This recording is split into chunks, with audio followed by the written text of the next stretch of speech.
labu seke. Seke Yahuwah. Durile boyanta labu sende. Seke Yahuashua. Kurila bayimbo lobu sandebo. Seke Ruach HaKodesh. Indoroko sikala boyantubu. Seke Durele bosundele moyan santa laoa. Seke oh seke oh seke bobo seyao.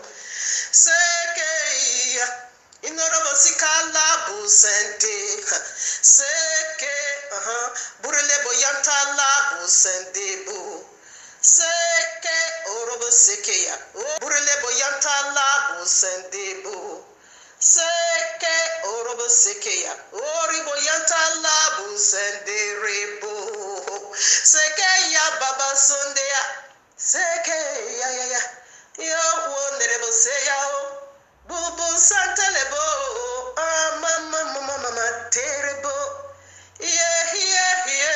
ikorobo shita labu sende sekeya orobo sikala boyende Korobosika labo seke, imorobo yantu labo se, orobo ikarabo yende, norokoski laba sende bo, borobosike yebo seke yebo, seke rebo santu lubu, seke yebo buli rebo yanta labe, seke rebo ya mama yanderebo. Iborobo sike ya la butebe o seke ye iboroko skilima yantulubu seke iboroko shutele bu mama sente o seke iborobo seke bo oribo shantala beya orobo sikala boyente orobo sikala boyente orobo sikaya boyente orobo sikala boseke marabo yantala boseke korle boyintala bese orobo sikala bo indoroko sikala boyente buseke rabo mama sentere ya mama sentere ya orobo sentere ya momo bo shantala bureke sangele ho yarabo seke oh seke yarabo sayao iborobo seke narabo sandebo Erebusika ya buseke, orobusika, in the reboyantala buseke, oh shamalaika, oh shamalaina, oh seboreka, isanda lobo, oh lejando, oribosande. Oh, Shambolaika, buriseke, semboleko. Shambolaika, burisande, relego. Oh, Samolaika, sandala boya. Oh, sekira boya. Bule sandoya. Riboseke. Oh, sekira boya. Bule sandoya. Riboseke. Oribo santala boya. Oribo sintele boya. Maraka sandala boya. Oh, Shamulaida. Shamulaida sandala boya. Iborobo sike labu santu. Seke ye kurila bayanta labu sente. Yahuwah. Seke ya. Iboroko sikala and I'm loving it. Oribo sikaya bo seke. This is my life. This is all I live for. This is all I do all day long, all night through, all day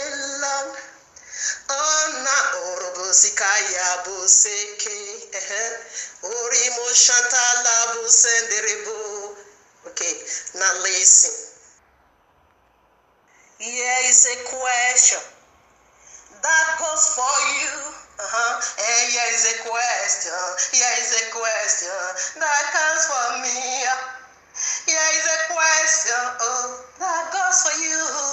Here is a question that comes for me. What is the royal love for? How does it play it out in your life? And how does it work out in my life? How does it become a lamp unto your feet? And how does it become eternal lamp unto my feet? Norogoskili Baba, Norogoskili Baba, Norogoskili Baba Yende, Norogoskili Baba Seya, Yorogoski Kalabo Seke, Oriboyantalabe, and who got up to 7 points. Up to 7 points, 7 points, Yiborodosikayao, 7 points of the royal law blessing, of the royal law wedding blessing. I'm so loving it. And point 1 goes like this, go in this way. It functions as a sacred marriage covenant between Yahuwah and his people, Yisrael, and Yahudim, Horibo Shandayaba, Nerikeskili Bobo, Mirabayan Tilubu. So pray to Yamaseke goes this way. It outlines how the marriage would function. It's stipulation. I want mercy, a happy and a fruitful marriage. Oh, I'm so loving it. I'm so in love. And point 3 goes like this. Nerekoskili mama yande, nerekoskili mama, oh yeah. It's precept. Don't you know marriage have a precept?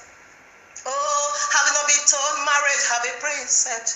Oh, mama, yerebo.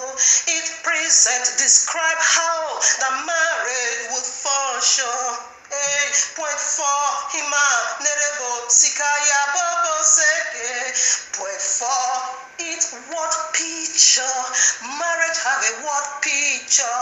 Marriage have a glorious what picture? Marabayantulubu. It's what picture tells what marriage life would be like. I'm so loving it. This is what the royal love for. Point 5. Neshandayabo. So we go for point 5. Morokoskili Baba Yende. It's judgment. Marriage have judgment. It's judgment. Described how each of the partner would relate to each other. How my husband will love me, will care for me. How my husband will love me, will care for me, will carry me all through.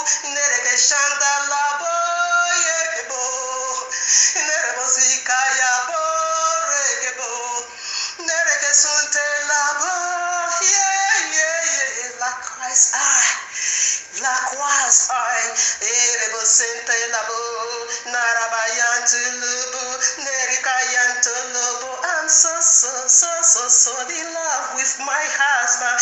Point 6 goes Imama Mayo. Point 6 Indorodo Shindalabe goes like this. For either part to violate this agreement, violate the marriage. So please don't do. Marriage would turn link of fire. Marriage would turn head fire. Oh, please don't do.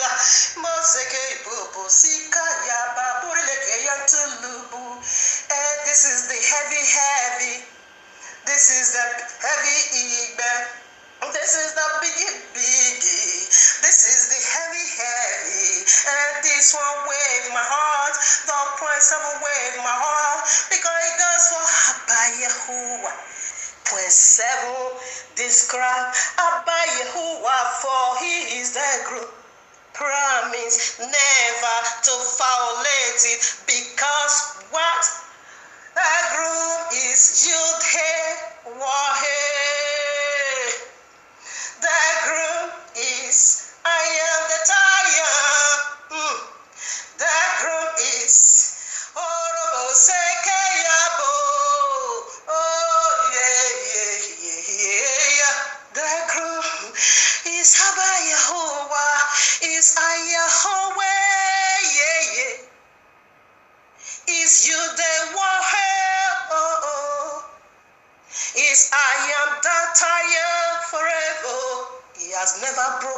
his word. He has never broken his word. Heaven and earth will pass away, but his word is forever. Amen. And I'm loving it. Ibaroko Shintalabe. Oh, Shintalabe. Oh, Shintalabe. Mama, terrible. I am in love with him. I'm so in love. I'm deep in love. I'm drunk in love with him. I am in love with him. I'm so in love. I'm deep in love. I'm drunk in love with him. Orobo sikaya boseke. Insantala bobo.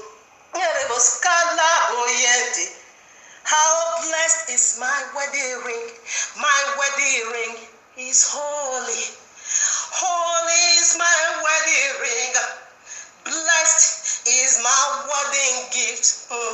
Eternal rest is my wedding contract. My wedding contract is the royal law. Yeah, I'm loving it. I'm so drunk in love with Abba Yahuwah. I'm so in love. Greetings to the 12 tribes of Israel scattered in the four corners of the earth, and to the Gentiles called by the name of Abba Yahuwah. Shabbat Shalom and much love, family. For you are the reason of our time, life, truth. Yes, much prosperity attend you, family, for you are the reason of our time, like truth, because the time is simply near. Just as we see the days goes by, and so draw nigh the coming of Yahuashua HaMashiach.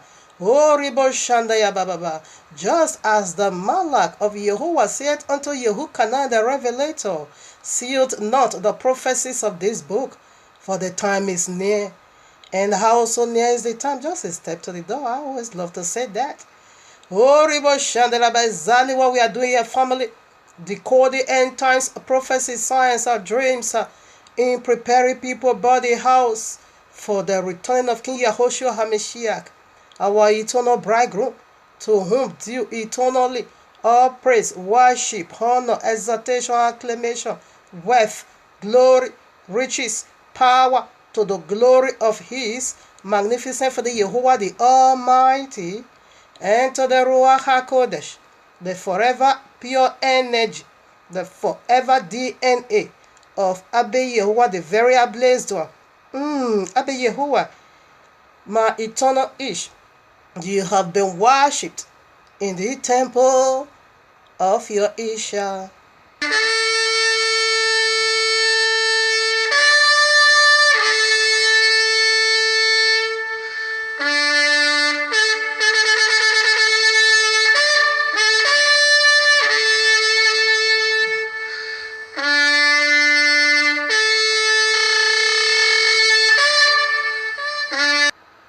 Yes, I go by the name and by the commandment and by the voice of Abba Yahuwah.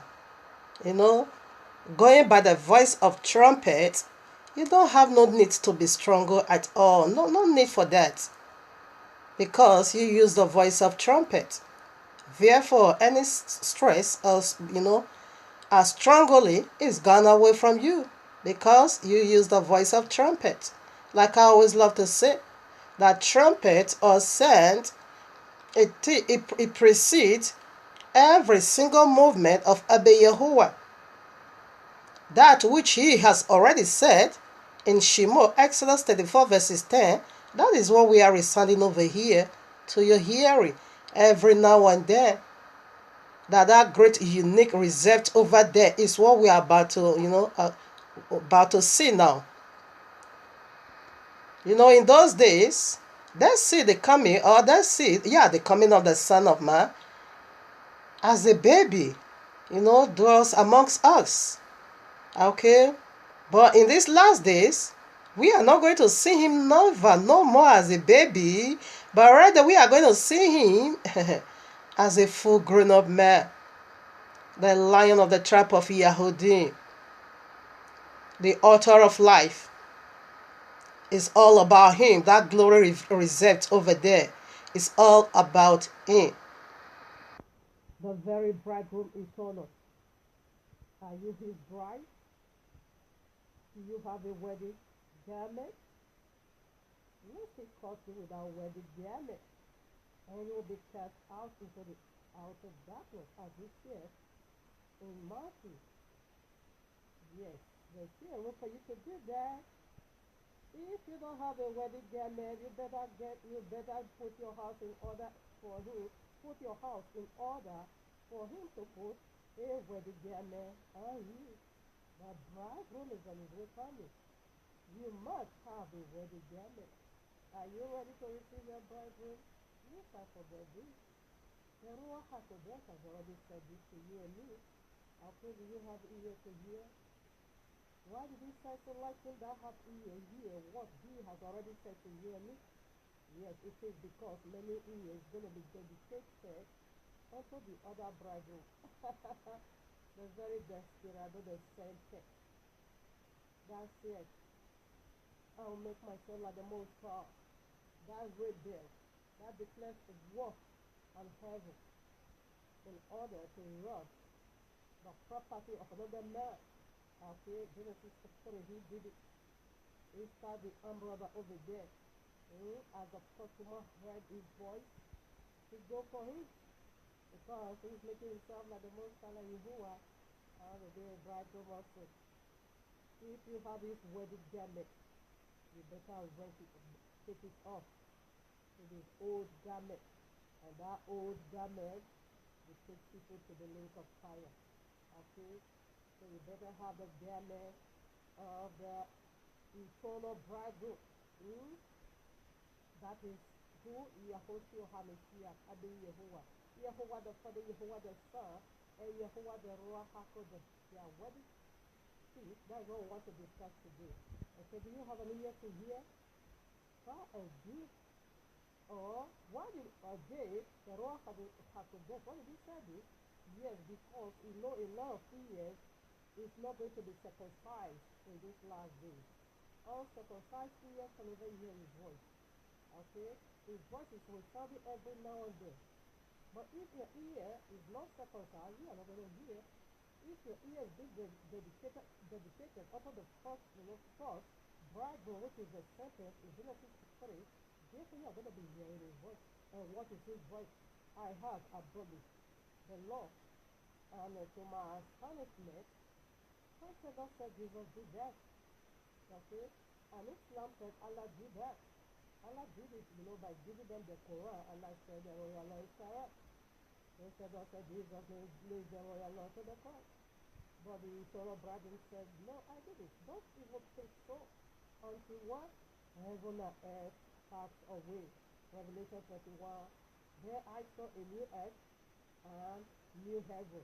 For the first earth and the first heaven is no more. Hey, wake up! I forget this, eh? I won't like to forget any love signs of the last day. And they are saying something very, very deep.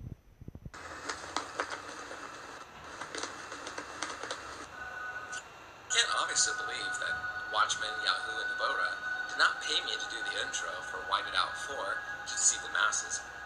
The true Israelites are the so-called blacks, so-called Hispanics, and Native Americans scattered throughout the earth. The Judah team has an agenda to make all the tribes Hamite. Matthew 24:4 says, to take heed that no man deceive you.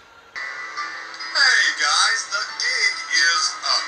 I'm not the real Jesus. As a matter of fact, the fella's name wasn't even Jesus. He had a Hebrew name. There wasn't a letter J until a few hundred years ago. With that being said, I have fooled the whole world into the biggest sham of all time. The name and identity of the real fella has been taken over by me. There are thousands of paintings of Jesus, and they don't even come close. Jesus was the creation of the Roman Catholic Church, which served to replace the real fella, who probably looked more like Morgan Freeman. But who cares? Gotcha. Alright, now, prior to this, we got a precept, Revelation 12:9, like you know already. And the great dragon was cast out, that old serpent called the devil and Satan, which deceiveth the whole world. Okay, he was cast out into the earth. It's right here. Okay, and his angels, not demons, okay, were cast out with him. It's right here on earth. Can we go, and locate where his hiding place is? I knew the place. Just come along. Okay, come along, baby, and let me show you where the great dragon, another bridegroom, is hiding here on earth. I found it. Didn't I tell you that I knew where he is? Alright, now here is Allah.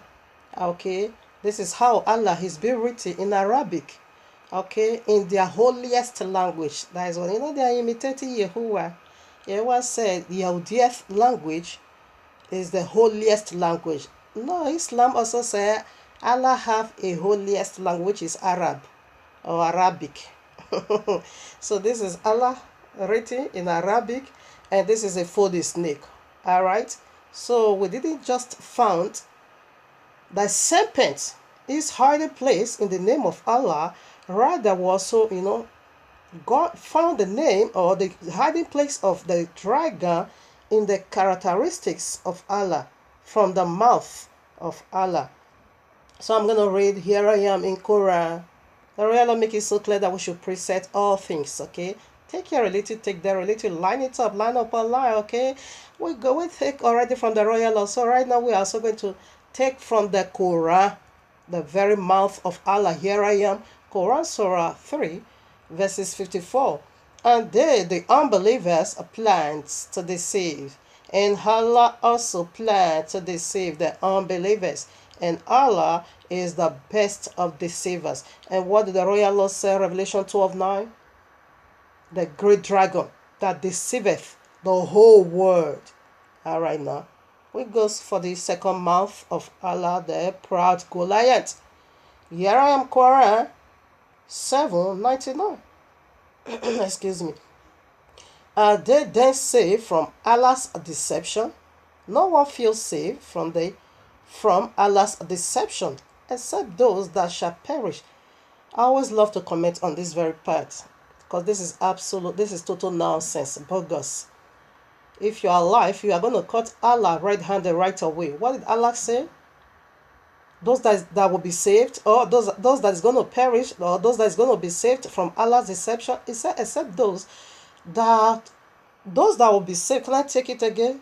No one feels safe at all from Allah's deception except stipulation, except those that shall perish. Okay, now you see coded again. Just as the snake is coded in the name of Allah, you'll see another code. That will be he that believe not Quran. He will be saved from Allah's deception. He that believe not the madness of Muhammad will be saved from Allah's deception. Allah have a law, and he has told a wide world lie.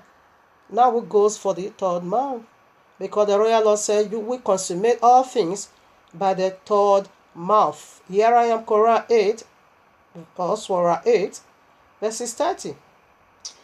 And remember, and remember when the unbelievers plot deception against you, Muhammad, to imprison you, to kill you, or to expel you, they plot deception, but Allah also plot deception. Allah is the best of all deceivers. Did you get that? He is the best of all.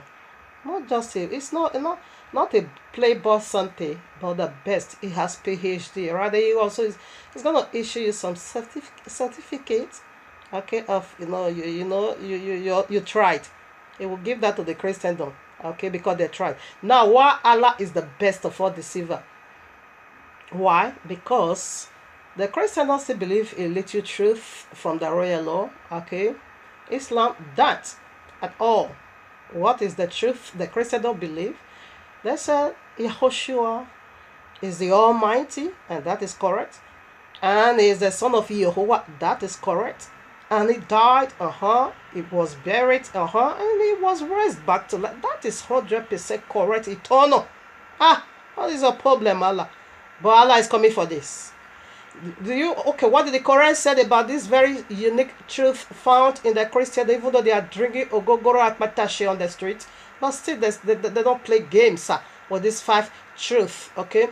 Now, what did Quran said about that? Quran says a lie. Quran said Allah rather sent Judas Iscariot to go to the cross. How did he do it? Allah deceived you and me, because the Quran says the greatest of all deceiver.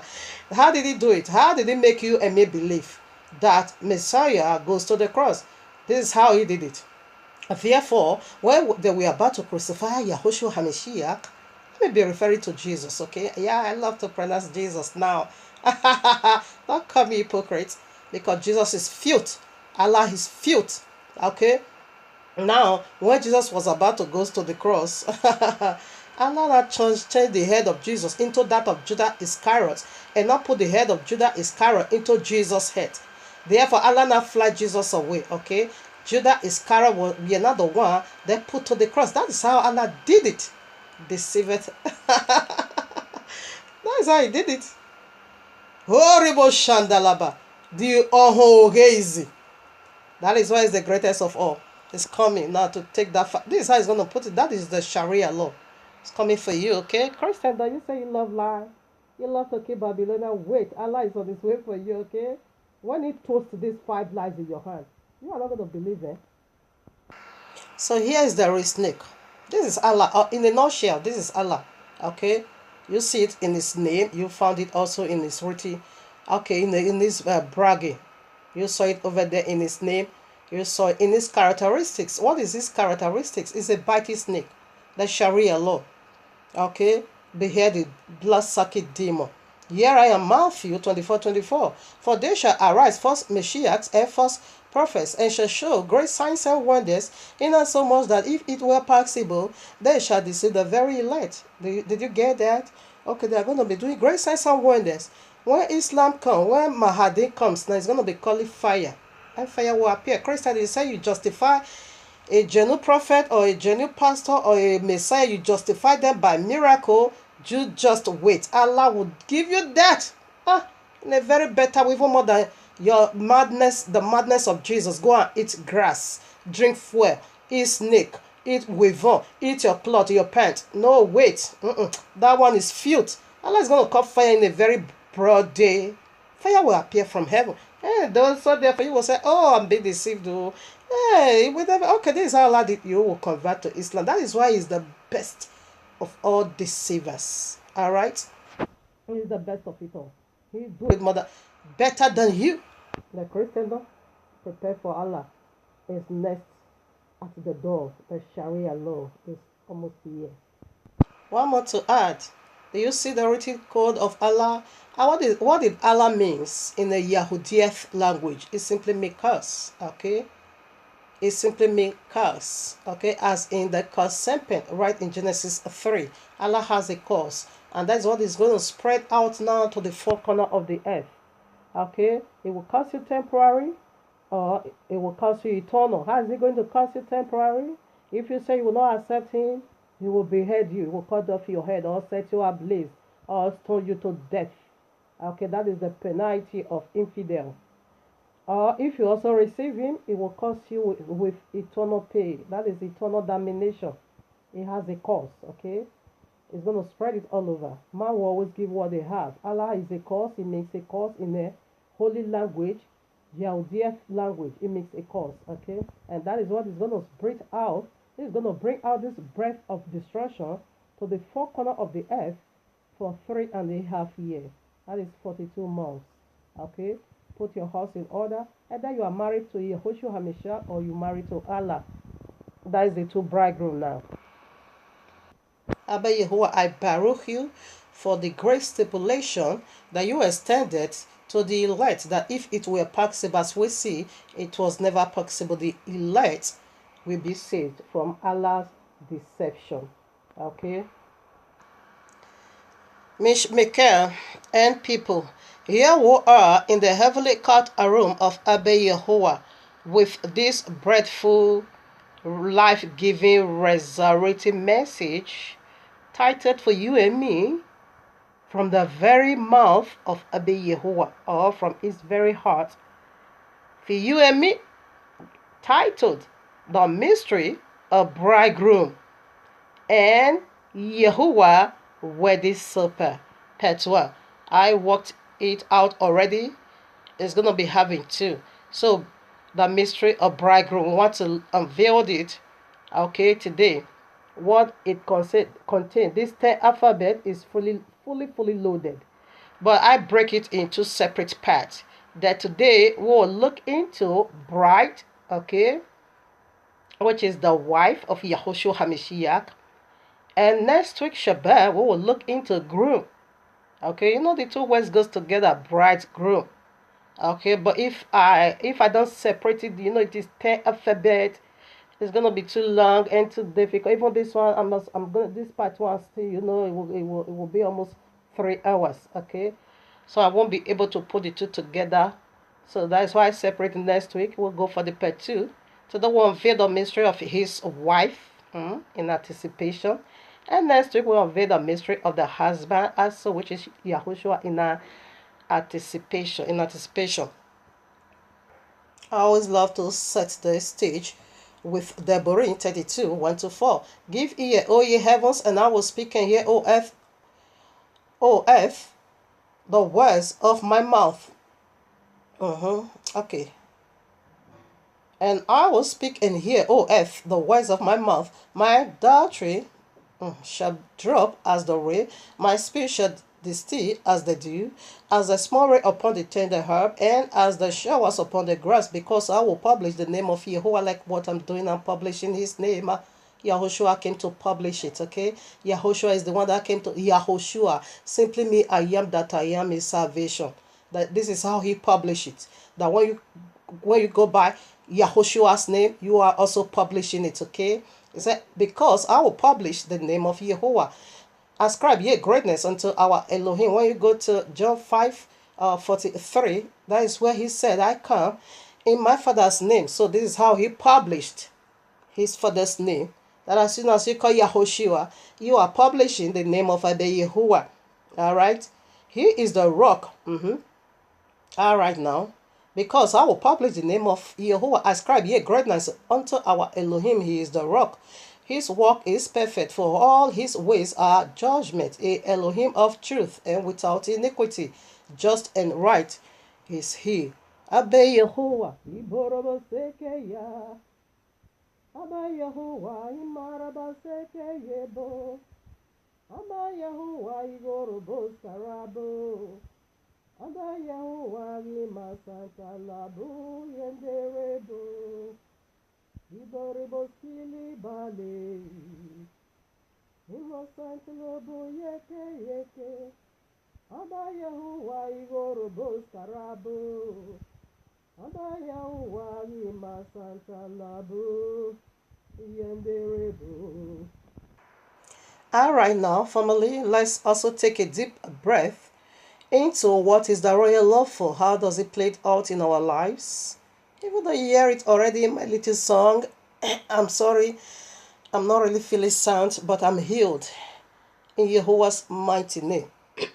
My voice is, in shame. All right, now you heard it already. Even though you heard it already, let me still, do it. We do what doing. Okay. We keep repeating it. You hear it already. Don't worry, a time will come when it's going to be super duper, okay, music, worship. Okay, not music, worship. And so Abba Yahuwah right now, point 1 goes this way. It functions as a sacred marriage covenant between Yahuwah and his people Yisrael. Point 2, it outlines how the marriage would function. Its stipulation are what makes it a happy and a fruitful marriage. Point 3, its precepts describe how the marriage would function. Point 4, what picture tells what marriage life wants to be like. Point 5, its judgment describe how each of the partners wants to relate to each other. Point 6, for either party to violate this agreement violates the marriage itself. Point 7, please don't do that, okay? Don't violate, don't break Abi Yahuwah's heart. The result is so disastrous, okay? It don't take, it's a bridegroom that doesn't take nonsense. He can endure, waiting for you for repentance. But when you keep breaking his heart, you can't handle it for all eternity, no. Neither can you handle, someone breaking your heart again and again and again and again. You will get to time, you will fed up. Let us be realistic. What Abi Yahuwah, he do have a heart. He feels something like you do. Are you not his image? If you can feel pain, you also feel pain. Stop breaking his heart so that he don't break you when he give it back to you. That one is eternal. Right now. Point 7. This one with my heart, or like I love to say, this one is the heavy bell. Okay, is the biggie biggie, is the wavy. Is the wavy. Point 7, for the groom promise never to violate it, because the groom is Abi Yahuwah himself. He has never ever broken his word. Don't have the appetite at all to do that. When it comes to this, he's so powerless, and he's so he's so powerless. He don't have the appetite. He don't have the strength. He's so powerless. Okay, to break his word. That is the guarantee that you and me, we are saved. That is the guarantor of our eternal home with him. Not like this man Jesus. Shabbat is perpetual. It's not perpetual. The royal law until heaven and earth pass away. Now it's not that anymore. All the royal feast is done away with, and break in a Babylon. They are about to eat egg again in their Easter. So right now, one more to go. One more presentation to go. You know what that is already. I'm gonna keep doing it, okay? I don't care how few, so few they are. These are yes, it is scripture being fulfilled. Many are called, only few is choosing, and we are out every Shabbat for the sake of the few. Okay, right now, like if you are a constant follower, you're gonna hear this from me always and always and always.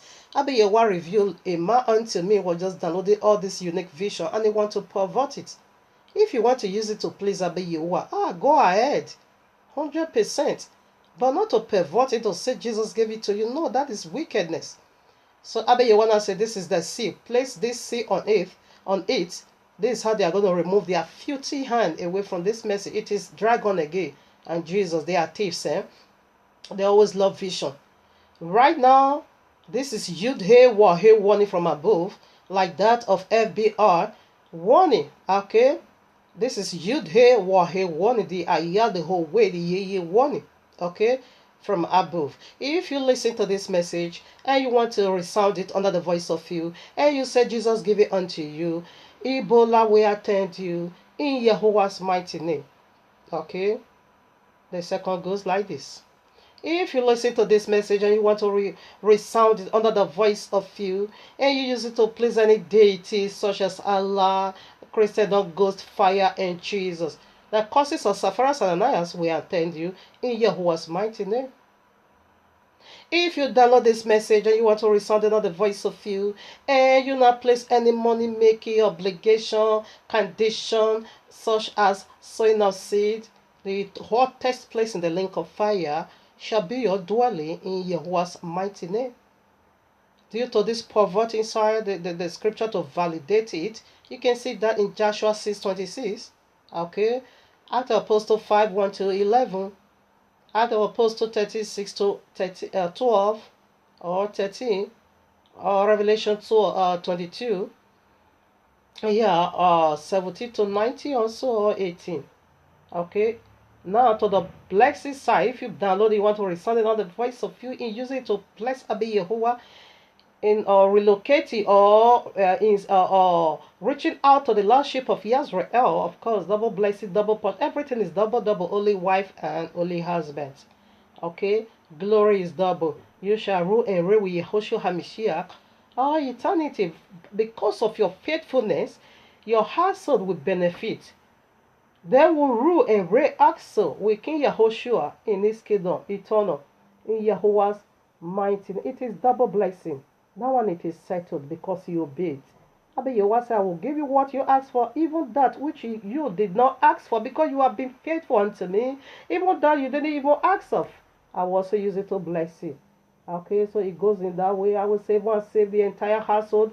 Because of your faithfulness, this scripture will be fulfilled in you and in your family, in Yahuwah's mighty name. Having said this, now let us run this race, unveiling the mysteries of bridegroom unveiled.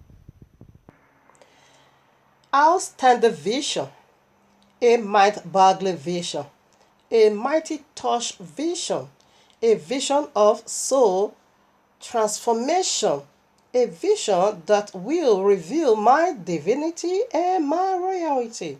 All right, a top story vision, a vision that sing the songs of bridegroom and his bride. A vision set on the cloud, all eyes must see. Woman, on the highest of glory. Woman on the heights, on the heights of glory. Vision. Woman on the height of glory vision. Let's see the mystery behind this word, holiest word called bridegroom. I break it already. There is a deep super mystery inside. The fact that Yahuashua HaMashiach first temperate miracle occurred at a wedding emphasize emphasize sanctity of Abba Yahuwah marriage covenant at Genesis 2. All right, it is the mystery. It is mysterious. It is mysterious, sovereign, invisible work of Yahuwah, whereby he is journeyed to be one. And this is not a county process, not at all, but eternal. Marriage is a condition. Excuse me, I'm coming. Right now. Where is it? Where am I? My time is going. Okay, now, yes. Marriage is it's not something you're going to, a county process. No. Okay, it's going to end 1 year time, 2 years time. It's not this, graduation. Okay.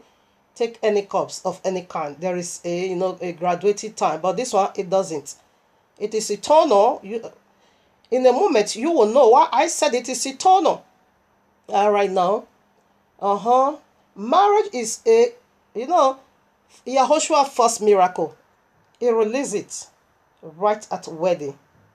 Okay, so you don't cut a vision from that. Do you think it doesn't mean any thing or deep mysteries? Of course, there is deep mysteries inside of it. So in part 2, because that one is for the groom, in part 2 will unveil that mystery. Why did he first of all releases his miracle on the wedding, not on the suffering, the sick, or whatever, the paralyzed, or whatever, no, the hungry, no, but right at wedding, first miracle, that is his temperate. So in part 2 we unveil that mysteries. It's powerful and it's deep also. All right, now where am I? Excuse me. Oh, where is it? Marriage is a condition of life were designed by Abba Yahuwah, ordained by Abba Yahuwah, authenticated in blood covenant, okay, sacraments before heaven and earth, is the highest, holiest, noblest, best and sweetest relationship in all early relationships.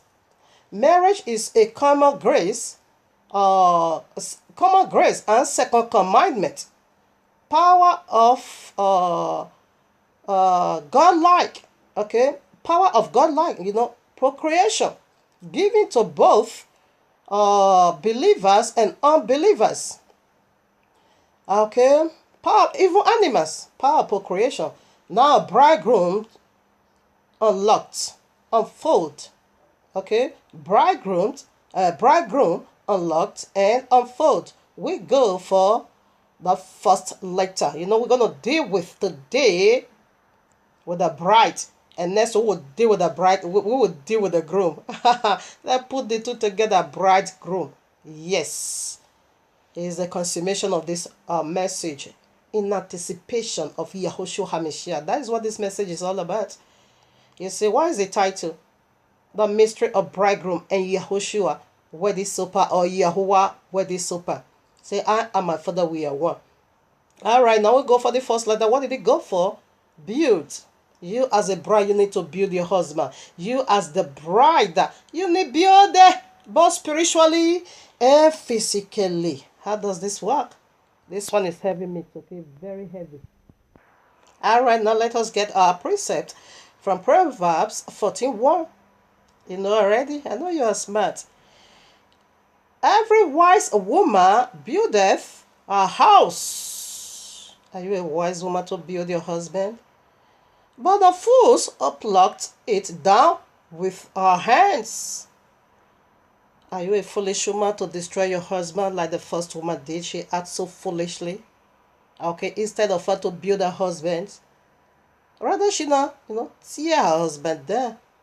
Are you a foolish woman? Or are you a wise woman? The first alphabet goes for what? Build your husband. As a bride, build him spiritually and physically. And what's spiritually, how the first, which is the foolish woman today, how she put down her husband. She used her hand to destroy her house. She should have been goddess here on earth today. You and me surrounding her. Okay, she teaching us how to, handle our husband. But she lost that glory. But there's another powerful woman on the move. That is why I say woman in the height of glory. Who can that be? Let's dig into the mystery of Proverbs 31, 10 to 31 as well. Who is that woman? The second Kawa. Of course, Kawa lost it all over right in Genesis 3 because she is a foolish woman. She used her hand to tear her house down. Her seat as a goddess, she lost it eternal. She lost it. It's been given to another woman, the second Kawa. Adam, his seat as God is lost. Yahuashua, the second Adam, took over. So let's dig into this mystery.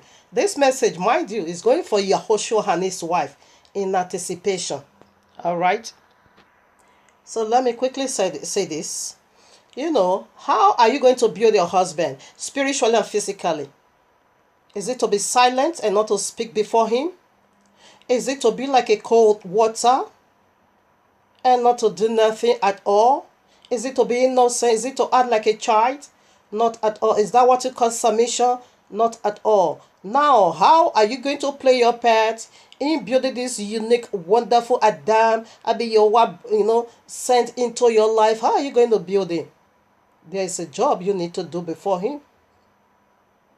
There is something you need to put. There is a message Abba Yahuwah put in your box or in your laps, your thigh, or in your womb for him. You alone has the answer to that affix. No one else. At all. No one else. Now, submission or to build your husband, that simply means, or building your spiritual home, or building him spiritually and physically, that simply means submission not to be silent, not to act like a baby or like a mugu. I'm not going to say a word and to honor. No, that is not what it means. Submission simply means I found his vision and I put myself in a position of helper that I am to always keep him on top, to always help him, sustain him up over there. As Yahuwah has already put him on top of you, to be your head. That is, I found his vision. That is you tapping into his vision. What is his call? That is spiritual. Then what is physical part? It's also taking care of the family. You found that vision. That is how you build, not to tear him down. In this very particular place, I keep asking myself until Abba Yahuwah gave me the mysteries. I love mysteries, okay? I keep asking, who is this woman? Ventus woman. Who? I take it now. Until Abba Yahuwah said, this is the woman. Okay. Verses 10. Proverbs 31, verses 10. Have you ever wondered why the author of Proverbs just sit himself down and now begin to describe just one woman? He's not, if he is describing a man, of course, we will understand, man is the head of the woman. But we never see any prophet or any written that really exalt a woman to this height of glory as Proverbs 31 do. So this woman must be a peculiar woman. It must be a woman like what I know already is the wife of Yahuashua HaMashiach.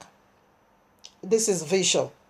This goes for no woman else, no woman at all on earth have these characteristics. Don't you think that as Yahuashua HaMashiach is powerful, his wife is also going to be a very powerful woman? Of course. Two shall become one. Her husband is power. He is the author of life. His wife is also going to be like her husband because they are one. So this is his wife over here in anticipation. Okay? She got her power from her husband. This should have been how the first woman should have been. This would have been the first one, but she lost it. She refused to build. Rather, she was building separate another bridegroom, leaving your own bridegroom and build another bridegroom. That is an adulterous woman, whorish woman. Then I read now, who can find a virtuous woman? Who? A virtuous woman. Who can find? For a price is far above rubies. Excuse me, ma. What did he just say? Her price is even more expensive than ruby. Do you know how costly ruby is? It is the most expensive stones in all, not just all stones are very expensive, okay? But the royal law it listed a ruby, so ruby must be on top also. So now, Ma, can you tell me now how is your wife more expensive, costly than the ruby? Did you see her that way? But Yahuashua see his wife because here is in anticipation of Yahushua's wife. But he saw his wife. Oh, she's costly than any precious stone. How? Because woman make you a father. Precious stone cannot make you a father. Because woman make you a husband. Precious stone can never give you, that grandy. It is not possible. There is inner joy. That is your spiritual food. Woman give an answer to your spiritual food. Okay? Why precious stone can never do that for you? Woman help to fill your world. The emptiness in you. Like I said, I'm sorry. I'm not really feeling fine, but the works of YAHUAH needs to go on. I received serious attack when I was about to talk about this message. Yes, but it was suffering for. My reward is with my husband, Yahuashua HaMashiach. You see, precious stone can never make it. Okay, money answer all things. Fine. Can money answer children for you? Even though you want to go adopt, it's not real. That is not your DNA. It came from someone else. All right? But woman answer all these questions in your life. If not, if YAHUAH, didn't make a woman for you, maybe the animal will have taken over your earth or we are going to see that more in part 2. Okay.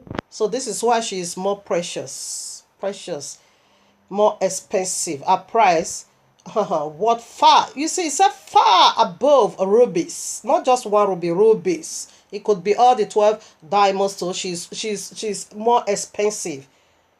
And whoever we also use, what a person or who also we use this idiom for. It is YAHUAH. YAHUAH, it is Yahuashua. He is forever costly than precious stone. Precious stones. I heard Christianity using it to sing, okay? That is correct. This woman is far above a rubies. Are what? Yes, she make you a father, she make you a grandpa, she make you papa, she make you husband, of which rubies cannot do that for you at all. Now, 11. The heart of her husband, listen, this is what blew me off. The heart of her husband doeth safely trust in her, so that he shall have no need of spoil. This one is not going to spoil my ministry like the first woman for the first of all spoil. Foolish woman. She spoiled the ministry of the first Adam. The first woman poured down the ministry of the first Adam, and they lost it eternal. But this very woman, she won't do that. And her husband trusted her. The first man also trusted his wife, but his wife misused that glory. She misused it and gave that trust now to serpent, and now allow serpent now to come because her husband trusts her so well. Said she's not gonna cheat on me. She's not gonna, turn my head upside down. She is my body. She's going to remain eternal body for me. She is my helper. He said, this is the bone of my bone. This is the flesh. He trusted her. But she missed the glory. She betrayed that trust by trying to be God over the man, by trying to be the head of the man, by trying to put the man behind her. She betrayed her husband. But this one, not at all. Should I take it again? The heart of her husband doeth a safety is very safe. Trust in her. Here I got a lot of commentary. So let's see. Here, this very segment is being dedicated unto Yahuashua and his wife. Okay, not too long you will know who is his wife. She's a blessed woman, okay, to carry the holiest seed. She's a blessed woman. He said her husband doeth a safely trust in her. Let's see how Yahuashua trusts his wife, Maria Magdala. I opened it already and I'm going to give you the point, okay? She's qualified. She is the second Kawa. The first Kawa lose it, but the second one said, no, I'm going to replace her. Ha ha ha. She didn't say so. What did it for her? Here I am, John 20:17. I take it. How did her husband trusted her safely without no fear? Yahuashua saith unto her, touch me not, for I am not yet ascended to my Abba, but go to my brethren, and say unto them, I said unto my Abba and your Abba, and to my Elohim and your Elohim. Maria Magdala came and told the disciples that she had seen the risen Adonai, the risen Yahuwah, and that he has spoken these things unto her. Do you see trust? For the glory of resurrection, to see the risen king first, to be given unto woman. This was how he trusted her. You see, the woman went there, she delivered the message like a baby. She did not say, I rose him up. I am the one that waked him up. I did some incantation. I put some, liberation. And, she never take that glory. Rather, he sent me to you. I have seen the risen king.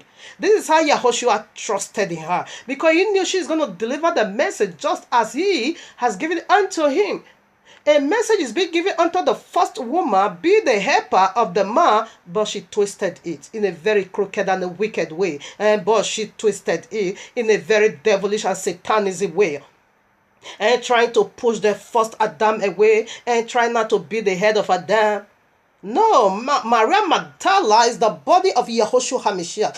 She is the bride. She took the message from her bridegroom. She alone knew about the ascension, the secret ascension. Maria Magdala did not just go there and say, I even tell him to ascend up. I even send him up there to go and do the work of the first fruit, to go and submit the first fruit unto Abba Yahuwah. Did they see I? No. Just as this is how he trusted. He knows she's going to do it perfectly. This is how he trusted her perfectly without no fear. Because he said she's not going to spoil it. There is no need to be afraid of spoil. Yahuashua was not afraid of her that she's going to twist it here and she's going to say, maybe I'm the one that raised him up. This glory belongs to... No. She delivered the message saved as his helper, just as her husband wanted her to do it. Okay? All right, now, we are back again to our foundational scripture. Proverbs 31, I take verses 12 now. We see the 11, what it contains, it is powerful. And the 12 goes like this. I love the verses 11. I love it all. She will do him good. And not evil all the days of our life. Oh, my Abba, who am I for you to put me in this seat? It is awesome. People, I must say, I appreciate this is the most vision. I know all vision by YAHUAH'S been given unto me. They are all powerful and deep. But this one, even though I'm sick, I was still waiting. Let Shabbat come because I want to do this message. I don't care. It was die for. If the devil want to make me sleep and not wake up, if I YAHUAH allows it, so be it. It was dying for. Or the serpent. It really attacked me due to this segment, due to this vision application. Also because of the surpassing revelation that was being given unto me. A tongue was being cast on my flesh by the agent of Satan to keep me, not to be. Anyway, to humble me. That is correct. Let's get the process. All right, now, here I am. It says it's not going to do him no evil. Who did our husband evil? Again, there comes again the first woman. Kawa. She hurt her husband. You see, due to her, the wickedness she did, that makes that first Adam to lose this glory Yahuashua picked up. First Adam was supposed to occupy the whole world because it was his gift from. We'll see that one in part 2 more. Let me not be running ahead of myself. But he did it. Who was the evil? It was the knowledge of good and evil. You see, he said all the days of her life, he would do her husband good, not evil. Because, why did he say so? Because the first Kawa did her husband evil by listening to the voice of the tree of the knowledge of good and evil. Therefore, the wife of Yahuashua HaMashiach is not going to be listening to the voice of the tree that have the knowledge of good and evil, rather the good only, which is the tree of life. The tree of life has good, but there is no evil. But the tree, the other one, that has a tree, that has the knowledge of good and evil, this woman won't hear that voice. Because the first woman heard that man's voice, and she not go for him. With that, she not do her husband evil. Okay, this is how she destroy her house. Yeah, she's no more goddess. She is saved, fine. Glory be unto Abba Yahuwah. But she lost the throne eternal.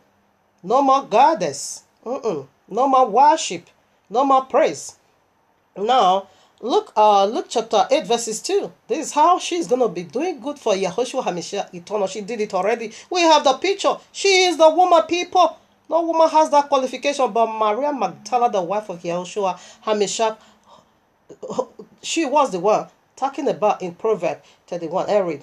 And 30 women which had been healed of evil spirits.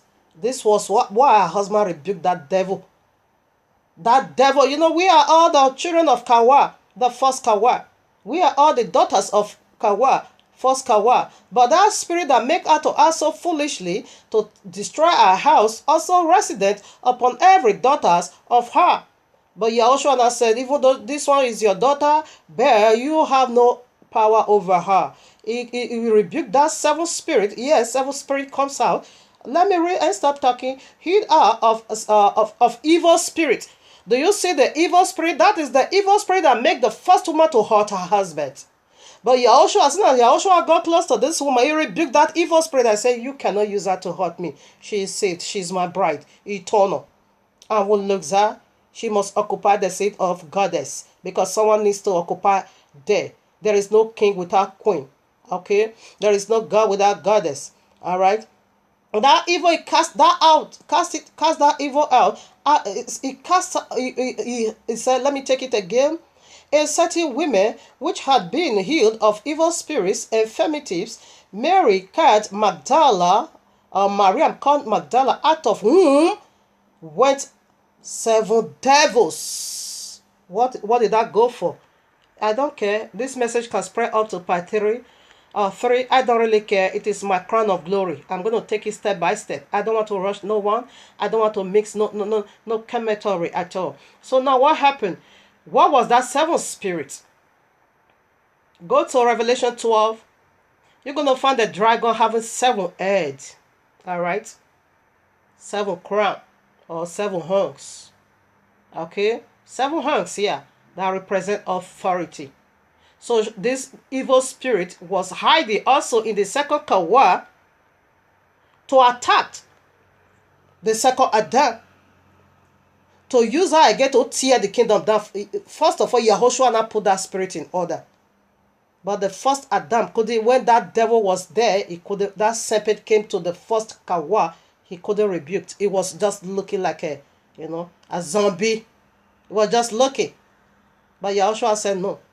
Because this one has already been given unto me. She's going to be doing me good all the days of her life. No hurt at all. Okay? So that was why he first of all rebuked that devil. We see that seven spirit over here, which represent against 7,000 years of the pains of Satan, is going to be, walking in the daughters of the first Kawa. The teachings of this serpent is going to be walking in the daughters of first Kawa, to be using women to destroy their marriage, to be using women not to regard their marriage as anything at all, to be using women to destroy their husbands. So that wicked teaching, we see today on earth, is going everywhere. Christian divorcing. Yes. If you refuse to build your husband will be built by Jezebel on the street. So if your husband begin to be built by Jezebel or cheating on you, will be crying. No, you failed to build your house. The first woman failed to build her house. And that is the seventh spirit that was also resident in the first woman. But Yahuashua, her husband, cast out that seventh spirit and said, you are not going to be that seven devils. As you did it the first time, there won't be no room for you anymore in this present time. Because I've come to share the blood. She's going to do me good all the days of my life, all the days of our life, which is eternal, for all eternity. Your message is not needed. That was why he first of all confronts that spirit. He first bind that devil in order for her to be the second Kawa. Now verses 2, this is how it's 3. This is how it's going to be doing good to Yahuashua HaMashiach. We see her already. Maria Magdala, and Johanna, the wife of Cusa, Herod, a steward, and Susanna, and many others, which minister unto him of their own substance. Maria Magdala was using her money to build a ministry. She was just, caring for her husband. Okay? Yes, that is the good he's going to be doing for him. We will see more good than this. This is just a step 1, okay? To water the ground. We are going to see more deeper good she did for her husband. So here I am back to the foundational scripture. Now, chapter verses 13. She seeketh wool and flax, and worketh willingly with her hands. This woman willingly worked, to care for her husband. Oh, my Father. Willingly. Really? Because the foolish woman was not willingly. This woman was having the love of 1 Corinthians 13. Love don't do this and love don't do that. But the first woman was having love for her husband, but with condition. Okay? But the second Kawa, without unconditional love. Willingly. We see how she did it. Using her money to build a ministry, to build her husband, giving her husband, some check. I know you are busy doing the works of Abba. Okay, now they said she was a hairdresser. Okay, this is what I gathered today. Let's use it, use it to fix, some delicious meal. Yeah, she was supporting. This was how she built her husband, both spiritually and physically. Let us get a precept. All right, now here I am. Look at 7:37, because she does it willingly. It's not no one forced her, no one asked her of. She did it willingly. Here I am. I look 7:37.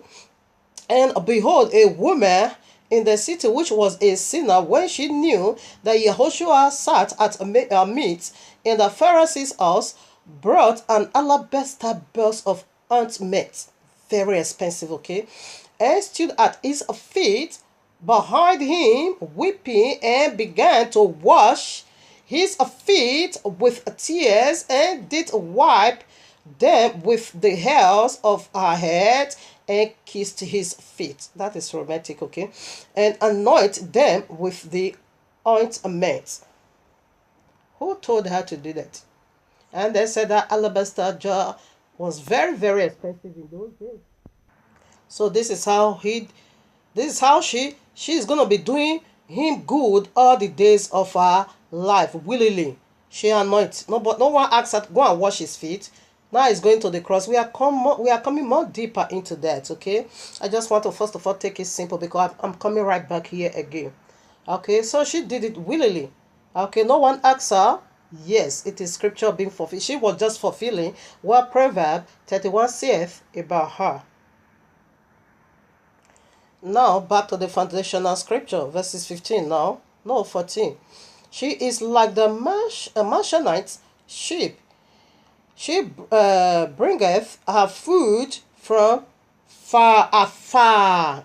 This woman don't take nonsense. She don't eat any gospel that comes her way because she knew the food of her husband. Okay, we are talking about spiritual and physical here.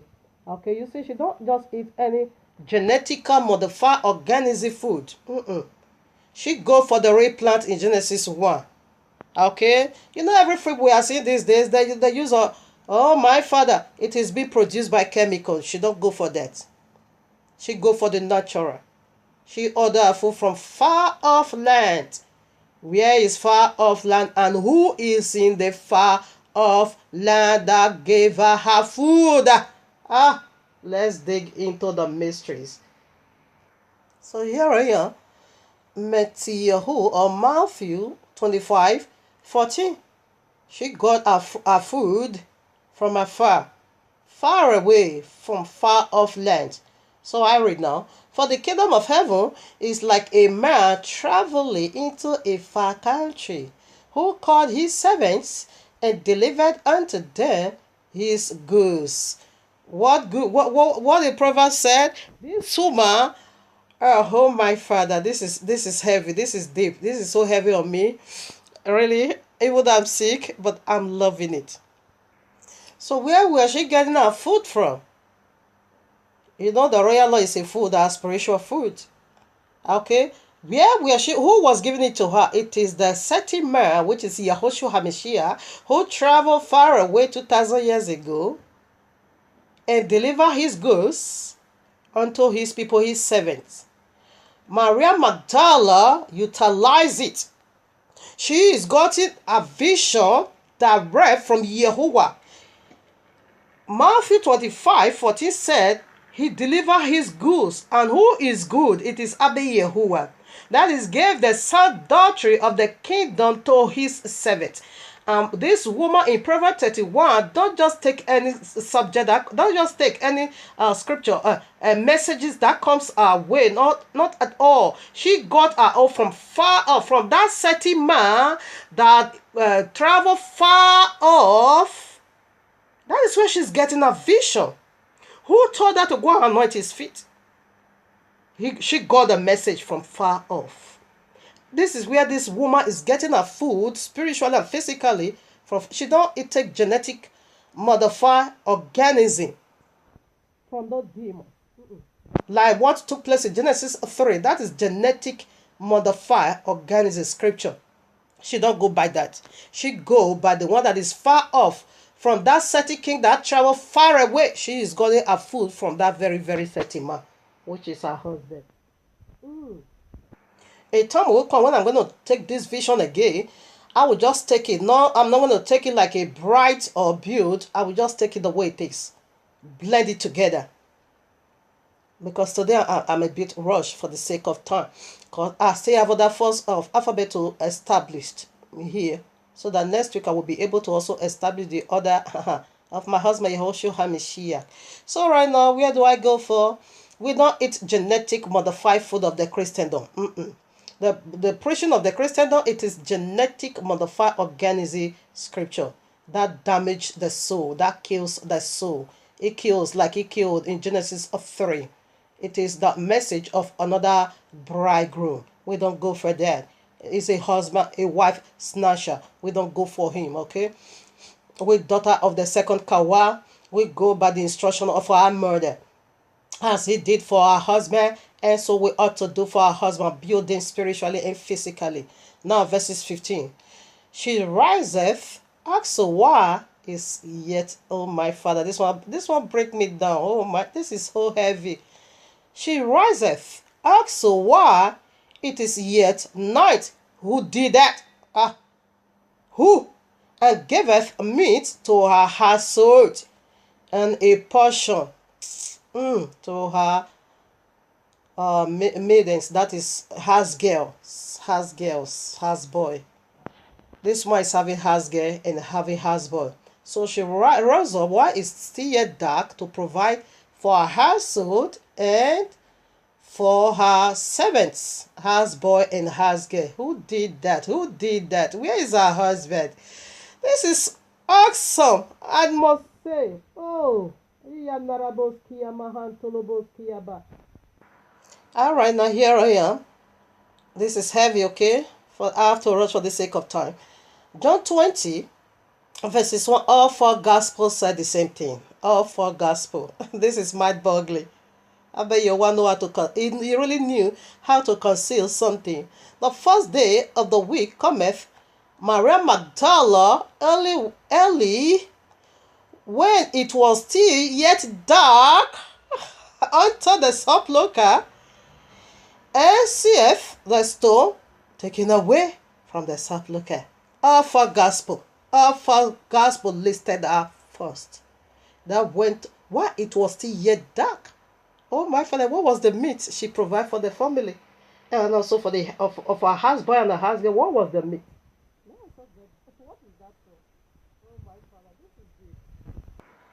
Here I am, Hebrews 5:12-14. For where, for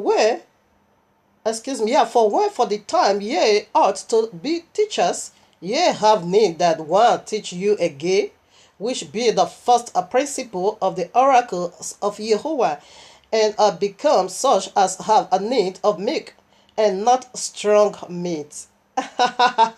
And not a strong meat.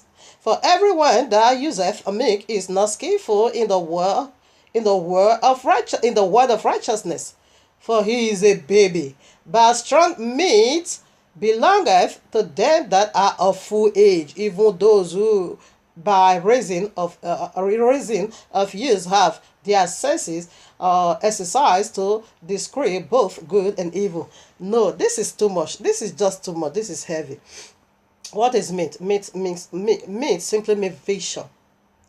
Vision downloaded from the heart of Abba Yahuwah and distribute it now to your house. That is meat. Okay, and this woman was just doing that for her husband. Now let's see. She has to she have two households.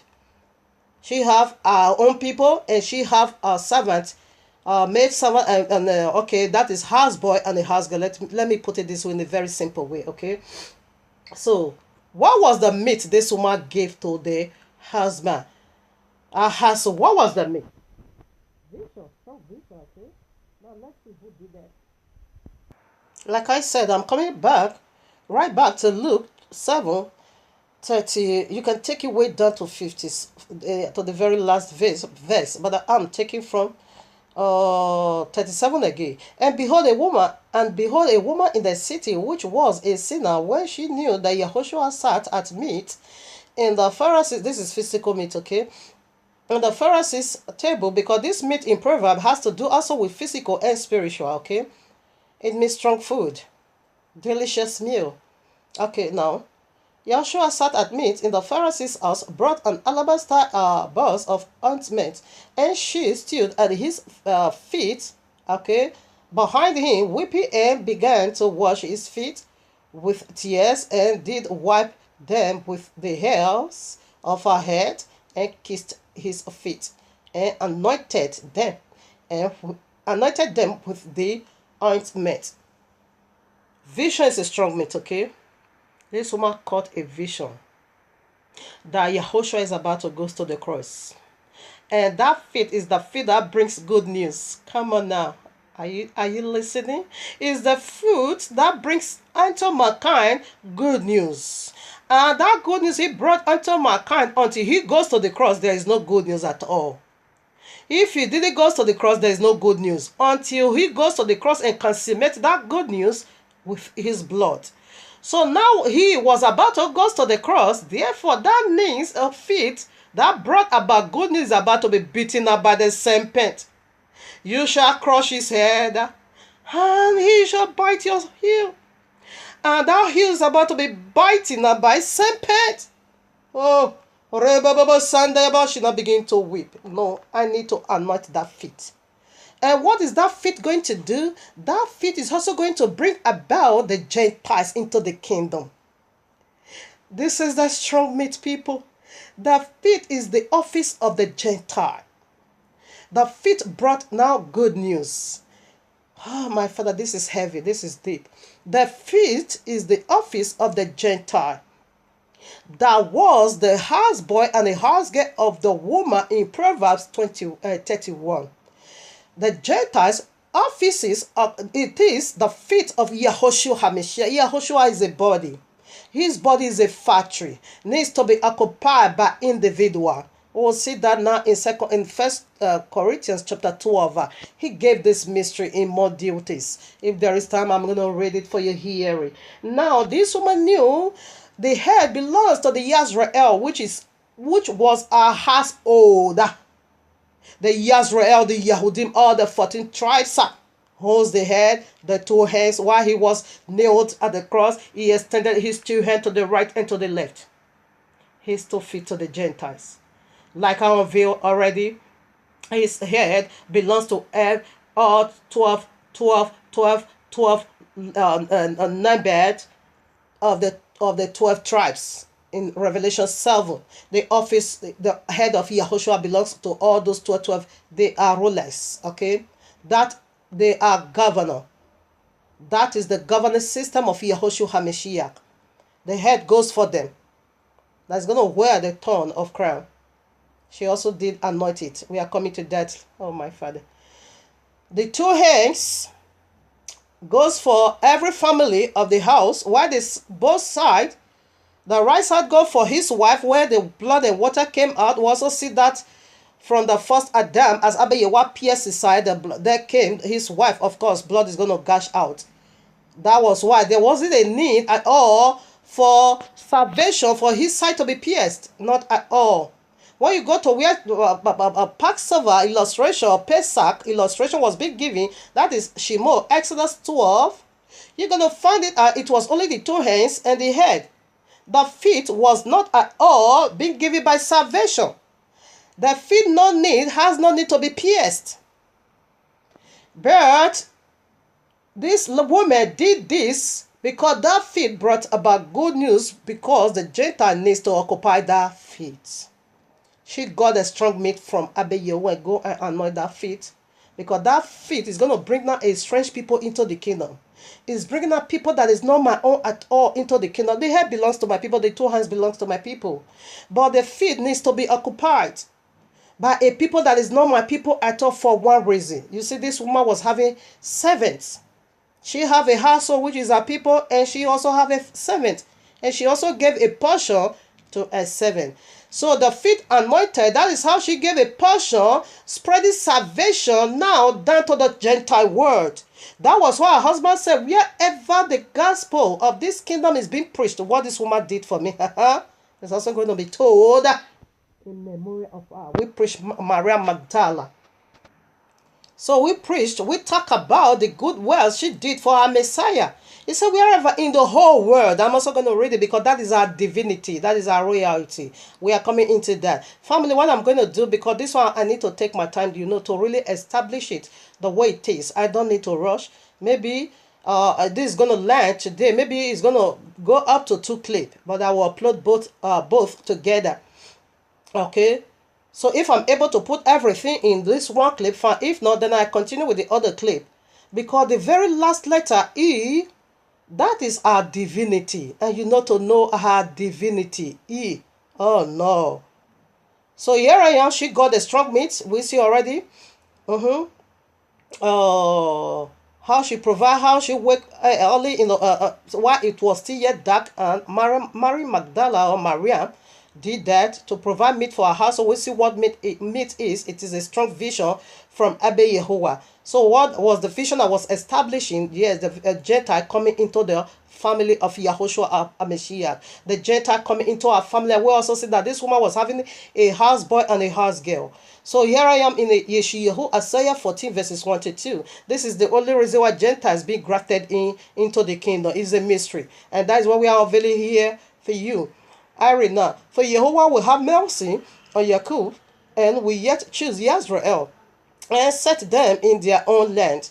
And the strangers is another word for Gentiles, you see. And strangers shall be joined with them, and they shall cleave to the house of Yaakov. And the people shall take them and bring them to their place, and the house of Israel shall possess them in the land of Yehovah for servants and handmaids. And they shall take them captive, whose captive they were, and shall rule over their possession. Did you get this vision? Is this vision? Oh my, is it not heavy? That woman in Proverbs 31, it is the wife of Yahushua HaMashiach in anticipation. Maria Magdala anointed the feet of Yahushua, the very office of the Gentile. Do you see what? Yet Gentile came into the kingdom to be servants, houseboy and a house girl. It says strangers. Strangers is another word for Gentiles. It said they are going to be joined with us in this kingdom. But here is their job, to be a servant unto the people of the book, that they are going to be a property possession of the people of the book. Learn from the things of the world. Have you ever seen a kingdom without slaves, servants, male servant and female servant? Of course, they are everywhere. Our forefather did it throughout the scriptures. Uncountable. Okay? Is Yahushua not going to be having slave? Those are the Gentiles, those are their office. His body is mixed office. Let's put some more. Alright, now here I am. Galatians 3, 27 to 29. This is it, people. For as many of you have been baptized into Yahushua, have put on Yahushua. Okay? There is neither Yahudim nor Greek. Greek is another word for Gentile also.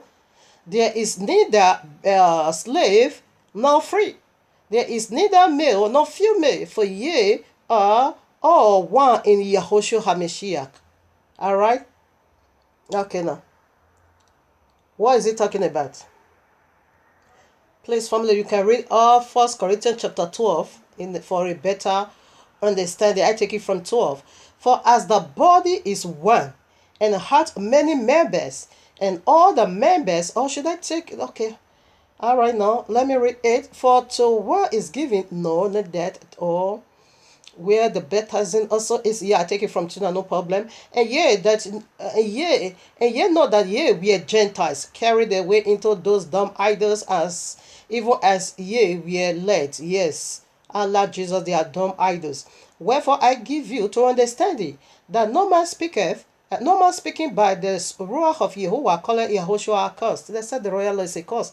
And Yahushua is the royal law, is the spirit of the royal law. Because they are not speaking by the Ruach of Abba Yahuwah. That's why they are saying it's a curse. And the Gentiles of this day are not coming in. Only the Gentiles of those days.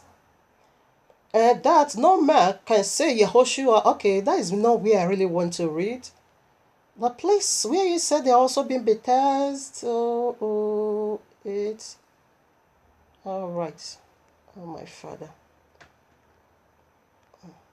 Okay, now let me go to 12 in part 2. Maybe I can still put it all along.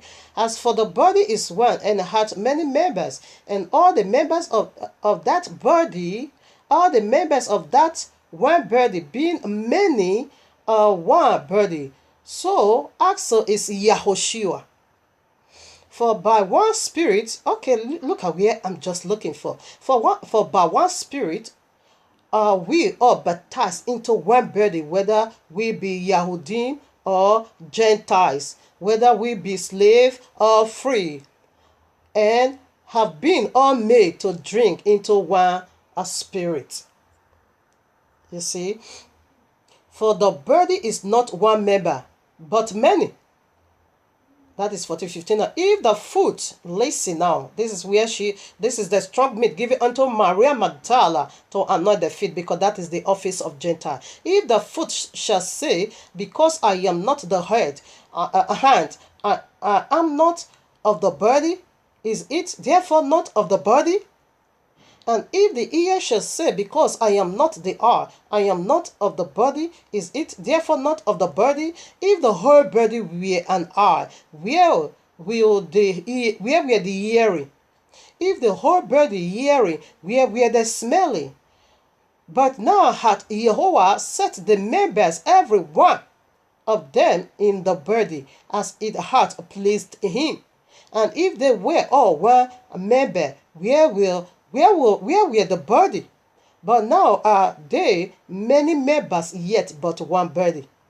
And the eyes cannot say unto the hand, I have no need of thee, nor again the head to the foot, I have no need of thee. If you keep reading, it is awesome. So this is the vision given unto Maria Magdala. That is why she anointed the feet. We know the feet is a very, is the place that all touch. The most dirty place in the body. Okay, that is the job of the Gentile, to do the dirty job in the kingdom. Okay, and that is the reason why you came into the kingdom. No other reason. 27. Now ye are the body of Yahuashua, and members in particular. You have your office. Yahushua's body simply represents factory, company. It has a governing system. If the same also apply to you, Christendom, in your congregation, pastor is playing his part, usher is doing his part, singer doing their part. Everybody is playing their part. If every one of you has to be pastor, that is going to be confusion. The same, that is the vision, that is the meat she provide for the house, and also provide for her handmaid. Okay. She washed the office of the Gentile, because stranger is coming into the family. She prepared their office. For the people of the book, the head is the office. She also prepares it. So this is the meat she provides for the family. This is heavy. You see, that was what Apostle Shehu said. Neither Yahudi nor Gentile, neither slave nor free. What was he talking about? That is, everyone, slave is going to be found in the body of Yahuashua. Woman is going to be found in his body. Man is also going to be found in his body. Gentile is going to be found over there. Okay? Man is still man, isn't it? It said neither male nor female. What does that go for? Man, do you have a genital of a woman, or you have vagina? Woman, you have a man rod? Of course not. Man is still man, woman is still man. It said neither man nor female, neither male nor female. Man is still man eternal. Woman is a woman, okay? So we don't, that is his teaching. Let you know that slave is going to be found in the body of Yahuashua. But still, whether you are a slave, does that make you not his body? Of course you are his body. You are needed. So the woman called that vision, that it says she also provides some for her husband and her house girl. That is Maria Magdala. We proceed. I told you this point one, it is the heavy igbe. The last point is also a heavy igbe. Make sure you listen to it. If I'm not able to put them all here, that one I put in the second clip. It is a divinity. Make sure you listen. Now, verse 16. She considereth a field and buyeth it. With the fruit of her hands she planteth a vineyard. Oh no. This is heavy. Who bought a field? Who bought a field again? Let's go back to our husband. We got everything for our husband. Alright, now here I am. Matthew 13:44. Again, the kingdom of heaven. You always refer, our husband is referring to the kingdom of heaven, because he is bringing down the kingdom of heaven, okay?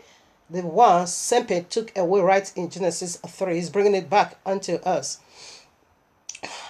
And again, the kingdom of heaven is like unto treasure hid in the field, the which when a man hath found, he hadeth, and for joy therefore goeth and selleth all that he hath, and bought that field. Who did that? You see, his wife bought a field, her husband bought a field. And what was the field? The field is the earth. Genesis 3. The serpent is more crafty than any beast of the field. He's speaking about the earth. You see, now the serpent steal the earth from Abel Yahuwah. So the husband bought it and the wife also bought it. How did the wife? This is building. We are talking about, we are seeing the build. Okay. This is how a wise woman built her house with her hand. And we see how the foolish woman tore her whole house, destroyed her whole house that also with her own hands again. This is a wise man that built the second Adam, the first Kawa, tear down the first Adam, which was our house and our rest. But the second woman said, no, I'm gonna build. Okay, so she bought a field. How did she bought a field? Now we are going back again to where I just finished. I established how she brought the Gentile, was the feet, the office of the Gentile, into the kingdom. That the governance system, if you read Bereshit, Genesis 1, you are going to see the Gentile was already in the plans of salvation. Okay, because they are the animals' kingdom. All right now. So, they are already there. Even from the beginning. In the plans of salvation, Gentile was already there, but for just one reason. To be a slave, a houseboy and a housegirl to the people of the book. And we learn from the things of the world. Alright, so she bought the field and she planted a vineyard. She did it already. She washed the field already. That one is established, settled. Gentiles have their office already. No one can take it away from them. We see her husband, he bought again the field with his own blood. And we see how his wife also in collaboration bought the field. Alright, that is building him up. I found this vision. This is my husband, Yahuashua. I found this vision. I need to play my part, to position myself as his helper, to sustain him up over there, to always remain eternal in the up. But the first Kawa did not do so. He tear her husband there, because she wanted to be head. All right, now back to the foundational scripture. Now verses 17. Proverbs 31:17. We are looking into this great woman of Yahuwah's characteristics found in Maria Magdala. She alone accomplished or fulfilled all these characteristics through the help of her husband, Yahuashua HaMashiach. Now, verses 17, I read my nose. Father, help your daughter today. So I read now. She girded her loins with a strength, and a strengthy her hams. Oh my Father, who is her ham? Who is her strength? In the loins. Oh no, this is deep, and I'm loving it. I'm sorry. The day I will take this message alone, without no other, other things to do, it's going to be so heavy. It's going to be so powerful. And this is also powerful, of course. Right now, who is her hand? It says she strengtheneth her hand. Let's read now in the works, the prophetic word, prophetic message of messianic prophetic. That is the vision, the prophetic vision of Messiah. Yeshayahu, Isaiah 53. Let's see who was her hand that she strengthened. She no, don't dare that woman.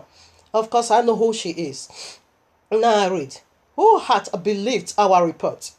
And to whom is the harm of Yahuwah revealed? Oribo Shandaya Baba. Rekes Klibabo Rimahantalabo Seke. Who was the harm of this woman? It says she strengthened her harm. Who is her harm? It is Yahuashua HaMashiach, the angel of the right hand. And the angel of the right hand, it is the hand of Abba Yahuwah. This woman strengthened the vision of Abba Yahuwah and said it must come to pass. Do you know the part she played? She played the part of high priest. Let me not go ahead of myself. She strengthened her hands. Oribo Shandaya Baba. She get herself. She makes business. She's playing no joke. She's not compromising, no compromising. She's not tolerating devil. Not at all. She's not massaging. No, not at all massaging the head of the serpent. No. This woman helped in collaboration in tearing down the head of the serpent. Oribo Shandaya Baba. This is how she strengthened her hands. Still very dark. All four gospels says she was the number one. And she was the leader. She's the leader of women. She was the number one. As that vision was being given to her, put it in her spirit by Abba Yahuwah, she strengthened her. All right, now we move forward. Okay, now another heavy. Oh my father, 18 now. She perceiveth that her merchandise is good. Her candle goeth not out by night. What does this mean again, Abba Yahuwah? Oh am I? That you have to. He said, oh my father, oh my father, oh my father.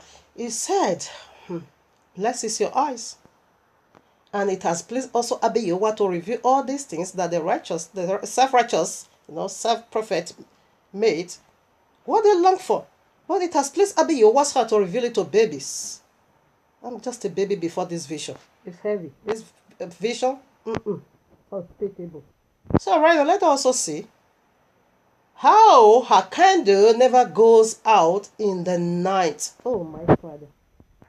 Let me read here again for a better understanding before we go back to I bring out the commentary or the commentary. Proverbs 31:18. She perceiveth that her merchandise is good. Her candle goeth not out by night. She perceived this idea is good, eh? I'm not gonna let go. So let's see what was that idea that she said it would not go. Okay. Here I am again in John chapter 20. I take it from 11. You can also take it from where? But Maria Magdala, where everyone left, she perceived that merchandise was good though. And the candle, I won't put it out at all. Now listen now.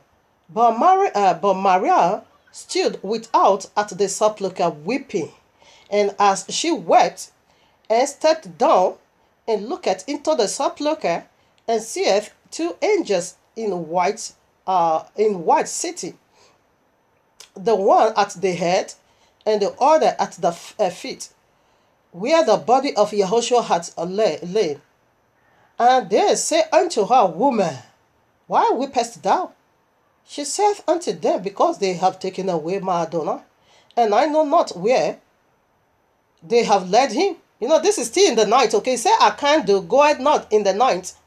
And I will let you know what there is. Her husband said, this is the hour of darkness. This is the hour of night, where the power of darkness reign. That is when they want to put him to the cross. So yet, now, we don't know where he is. So it is the hour of the night for her. And that candle did not go out because she perceived that thought in her heart. That merchandise of her was very good. I'm not going to let go this one. You must marry me. I love it. Now 14. And when she had thus said, she turned herself back and saw Yahuashua standing, and knew not that it was Yahuashua. Yahuashua saith unto her, Woman, why weepest thou? Whom seekest thou? She supposing him to be the gardener, and saith unto him, Sir, if thou have borne him hence, tell me. I'm not going to let go, even though he's dead body. I need him. This man is so handsome. Even though he's dead, I don't care. Bring that corpse to me. Because she was looking for dead body. This woman is so romantic. If thou have borne him hence, tell me where thou hast led him, and I will go and take him away. I will take the dead body, because she considered that her merchandise was good. This my husband. I won't let go. We must, I start romancing you already. We must finish this relationship, whether in the grave. I don't care. Just give me the dead body. I need it. I want to put it in my house. Give it to me. What a love. Verse 16. Yahuashua saith unto her, Mariam. She turned herself and saith unto him, Rabboni. Which is to say, great one. Rabboni means great one, not teacher. Okay, great one. Rabboni. You see? So the dark hour, her candle did not go out in the night. While it was dark, that candle was still on. That is that her love for Yahuashua HaMashiach was still full of light. Even though he's dead, even though she don't know whether he's going to resurrect as he said or not, she don't just care. Even though it doesn't resurrect me, I will still get his dead body. Eh? That man, he's so romantic. We must continue the relationship, whether in the grave, I don't care. He said, give me the dead body. So that was how deep in love this woman was. Now I read 19, the place I jotted a commentary. That is the place I want to read. Okay, no, I'm not reading 19. Anyway, let me also read it, but no commentary. She left her hands to the splendor, and her hands hold the staff. Okay, that is correct. Now 20. She stretcheth out her hand to the poor. Yea, she reacheth forth her hands to the needy. Who did this again? She got the correct. She got the anointing from her husband. Let's go back. All right, now we got a commentary. Matthew 14. We take from 30 to 40. You can read it all. It is about the miracle. You see, say, yea, she reached out her hands to the poor, to the needy. So that is a humanitarian grant, of which she got that from her husband. Yahuashua came to help the poor, isn't it? He came to seek the lost, isn't it? Both spiritually and physically, he was giving them food. Now, Matthew 14, 30 to 14, you can read all. When Yahuashua had heard of it, he departed thence by ship into a desert, a place apart. And when the people had heard thereof, they followed him on foot out of the cities. And Yahuashua went forth and saw a great multitude and was moved with compassion towards them. And he healed their sick. And when it was evening, his disciple came to him, saying, this is a desert place, and the time is now, but the time is now past. Send the multitude away, that they may go into the village and buy themselves food. But Yahuashua said unto them, they need not to depart. Give ye them to eat. And they said unto him, we have here but 5 loaves and 2 fish. That is number 7, okay? And said, bring them hither to me. And he commanded the people. You see, as you keep reading, he did miracle. He fed them. 4,000, 5,000, and there was still 12 a basket left over. So she got these characteristics from her husband. That is her humanitarian grant, okay, of which she got that office from her husband. That is the mission her husband came to do for you and me. Okay. Here I am, Yeshayahu, Isaiah 63, 8 to 9. This is her husband humanitarian grant for you and me. For he said, surely they are my people, children that will not lie. So he was their savior. In all their affliction, he was afflicted. And the angel of his presence, which is Yahuashua Mashiach, saved them in his love and in his pity. He redeemed them, and he bore them and carried them all the days of old.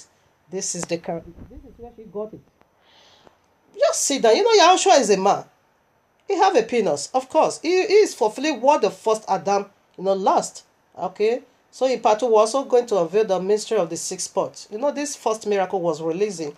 It was being released, at wedding. So the mystery of 6 pots, we'll also dig into it in part 2.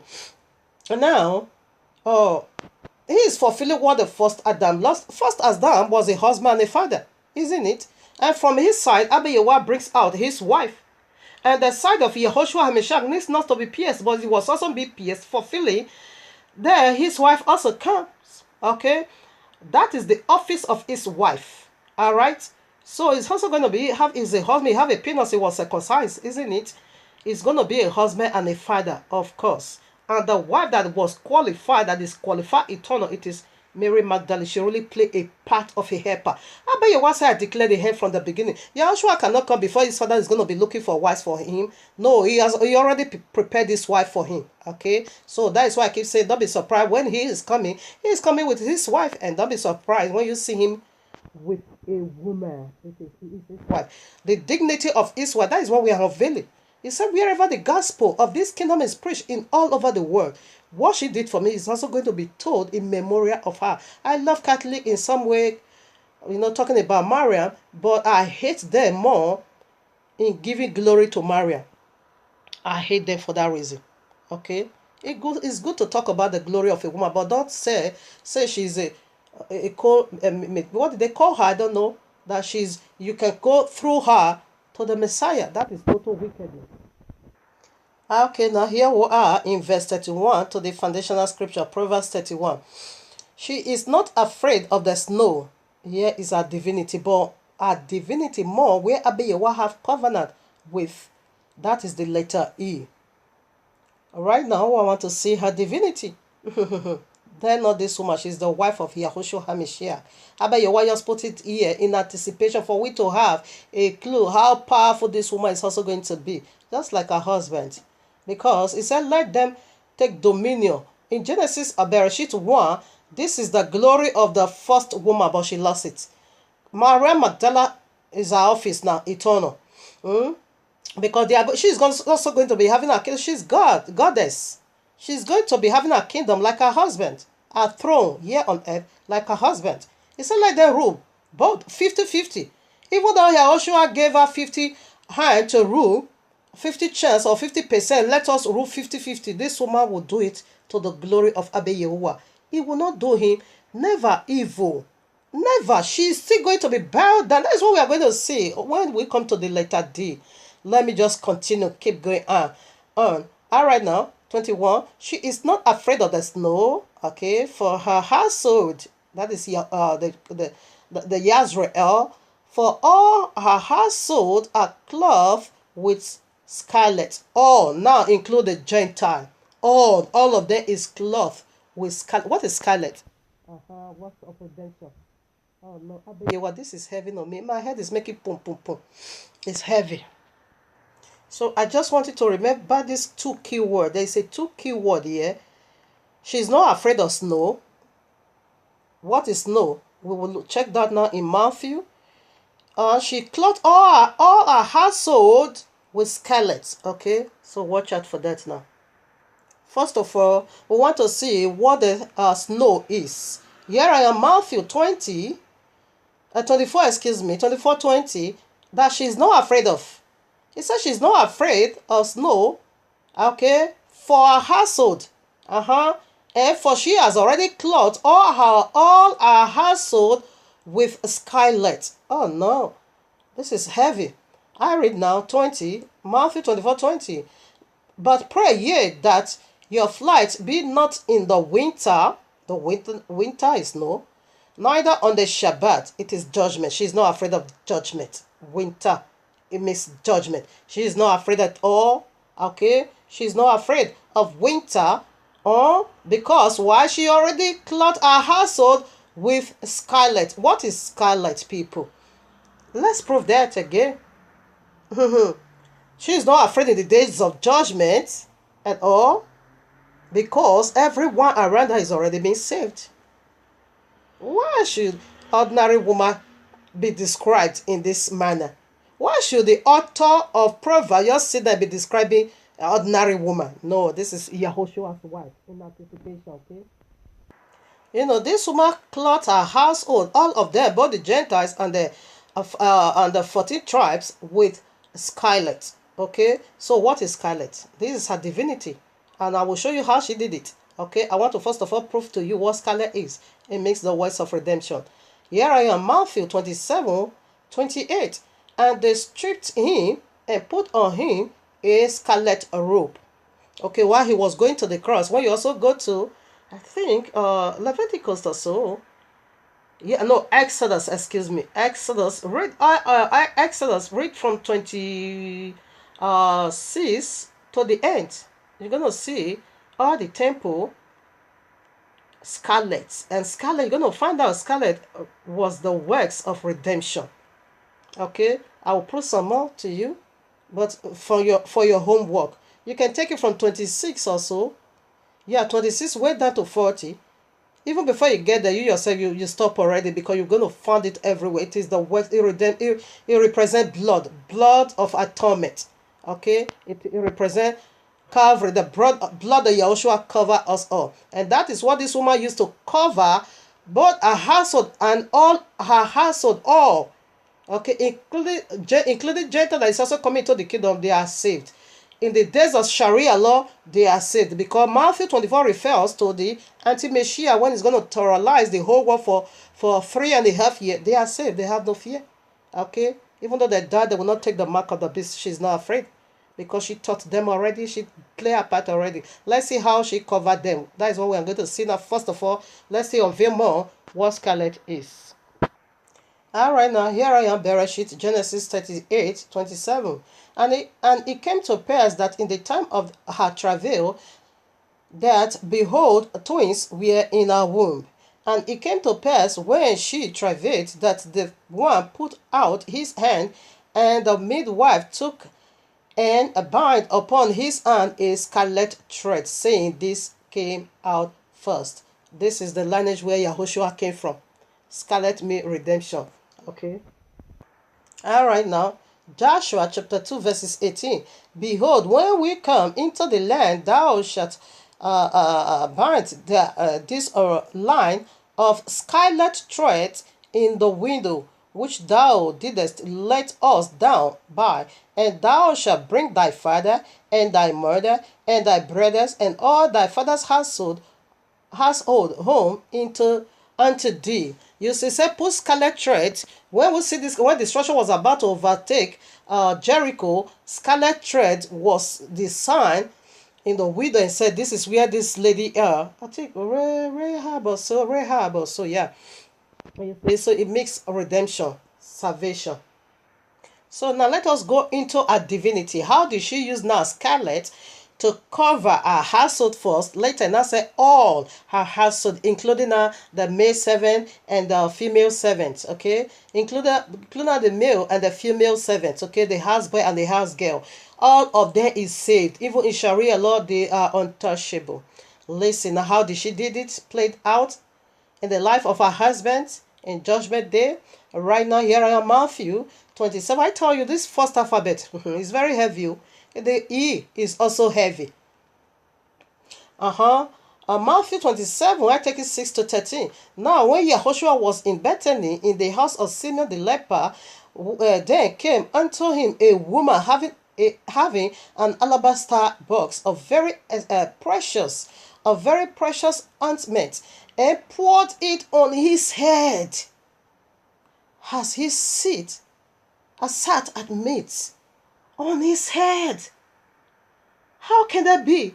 A word that means nothing for Yahuashua will just come and be placing our hands, oh no, upon his head, the author of life? There's more deep into that. This revelation, does it cross your heart even before I unveiled? All right, now. She anointed his head. That's why I love the account of Matthew. I also love the account of Luke Gospel. So he did it. She did it both ways, but this one addressed how he anointed his feet. The other one addressed how she anointed his head. Okay, I think she anointed first his head, then that goes now for his feet. Okay, because the head is the office of Yisrael, while the feet is the office of Gentile. Yahuashua is a body and is as a factory. Okay, even when his disciple wanted to talk nonsense, he now rebuked them. He said, but what? But when his disciples saw it, they had indignation, saying to what purpose is this? Man, you don't cut the revelation, but woman do.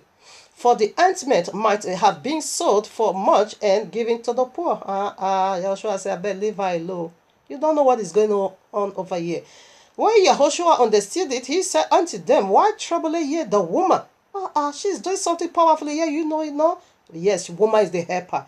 She is playing her office, because I found his vision. Of course, I need to position myself now, to play a part of a helper, to sustain him, to always, sustain him on top. For she hath wrought a good work for me upon me. For ye always have poor with you, but me ye have not always. For in that she hath poured this ointment on my body. Now she anointed the whole body. The whole factory is being anointed. And did it for my burial. Verily I say unto you, wheresoever this gospel shall be preached in the whole world, not some in the whole world, there shall also this that this woman hath done for me be told for a memorial of her. Like today now, we are talking about her. This is the wife of Yahuashua HaMashiach. Now let's unveil why she anoint his head, preparing for the burial. It is the office of the high priest. High priest is the one that needs to anoint the head of the goat that will be used for atonement in the day of atonement. When you go to Leviticus chapter 16, you're going to see it all over there. Let me just, I quote it already. Take your time, read it. You're going to see it all over there. Mind you, I'm not, Leviticus 18, that is where I jot down the goat, the Azazel goat, that every sin will be confessed on his head. Aaron will lay his two hands upon the head of the goat and confess the sin. This is the part this woman played in the life of Yahuashua, because he is the one representing us. All our sin is about to be confessed upon. He is not as a goat. No, he is bringing deliverance. He is bringing righteousness. He is going to nail now Azazel to the cross. He brought about sin. But Yahuashua is playing the part as an atonement, making an atonement for you and me. High Priest Aaron is the one to anoint this man's head, to anoint, to lay his two hands upon the head of the goat. But Maria did that. That is her divinity. She lay her two hands upon the head of the altar of lay. He anoint his head, he anoint his feet, all over his body. That is awesome. This is deep. This is prophetic. And this is the woman in Proverbs 31. And this is held apart because the roles of the high priest, she played it over there. When a goat is going to be slaughtered for a sin offering, high priest needs to lay his hand, confess all the sin. That is what Maria Magdala did. Laying her hand, that is prophetic, upon the head of the altar of life, and anoint it, because this hair is about to take away the sins of the world. The crown of thorns is about to fix upon this head, but you have no power over this head, because it's going to nail you to the cross. The crown of thorns is the Azazel goat that take away that all sin, because he brought it. He needs to carry the sin to Ezra. Yahuashua never goes to no wilderness. But what are we saying? This is the part of the high priest. He needs to anoint and put his two hands on the head of the goat. Exactly what this woman did. Here is a divinity. She played the role of the high priest. But the men couldn't see that. But women see the need in Yahuashua ministry. Yes, why? Because she is a helper. Man is not a helper. Woman is the helper to the man. Man cannot play this part. She did it. Okay? This is how she covered her household with scarlet. She are playing a part. You coming. The part she play is happy today, is helping me today. Okay? Alright, non-Leviticus 16 to it is Leviticus 27 to 28. Okay? So that is where I quickly want to confirm. Alright, now we'll go for again for the foundational scripture, Proverbs 31:22. She maketh herself coverings of tapestry. Tapestry. Her clothing is link and purple. What is this again? What declares the end from the beginning. What is the color of this woman clothing? And why the author of Proverbs just spend the time and be oh my Father, even talking about the color of her clothing? This is her royalty. Purple. Let's check that out. Here I am, Mark chapter 15, verses 17. Her clothing again, purple. It makes royalty. Alright now. And they clothed him with purple. Alright. They are talking about Yahuashua while he was going to the cross, doing the works of redemption for you and me.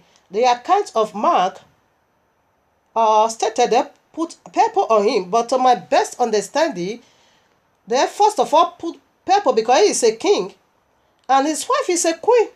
Of course, they are royalty. Alright. Now, he put on purple. The clothing of that woman is purple, the color. Alright now. So, to my best of understanding, because he said he's the king of Yehudim, therefore they thought they were mocking him, but they were perfected, fulfilling powerful movement of Abba Yahuwah. He's a royal, he's king. Okay? So, then I put upon him royalty, which is purple. Purple means royalty. Early royalty, okay? So, when he was now about to go to the cross, then I took that purple from him and I put on scarlet, because scarlet is blood. The words of redemption. You see, Matthew gives a gift, no contradiction. While he was going out to the works, doing the works of redemption, therefore he has to take away that royalty garment, which is purple, and put on now scarlet, which is the works of redemption. And this is the color of his wife, and the royalty. She's goddess, okay? She's going to take a seat now. You're going to see her. She's goddess. She's going to be worshipped. But our glory will always go for our husband. Now you are going to see who was the first man and who was the first woman. When Yahuashua comes, you're going to see the picture in both of them. What they lost, the first woman lost it. Build that so that it will be a past. You will enjoy it at the end. You don't want to build, tear him down. Now another woman take over, wise woman, smart woman. And then built the most awesome man in heaven and on earth. Abba Yahuwah. So let's put some more.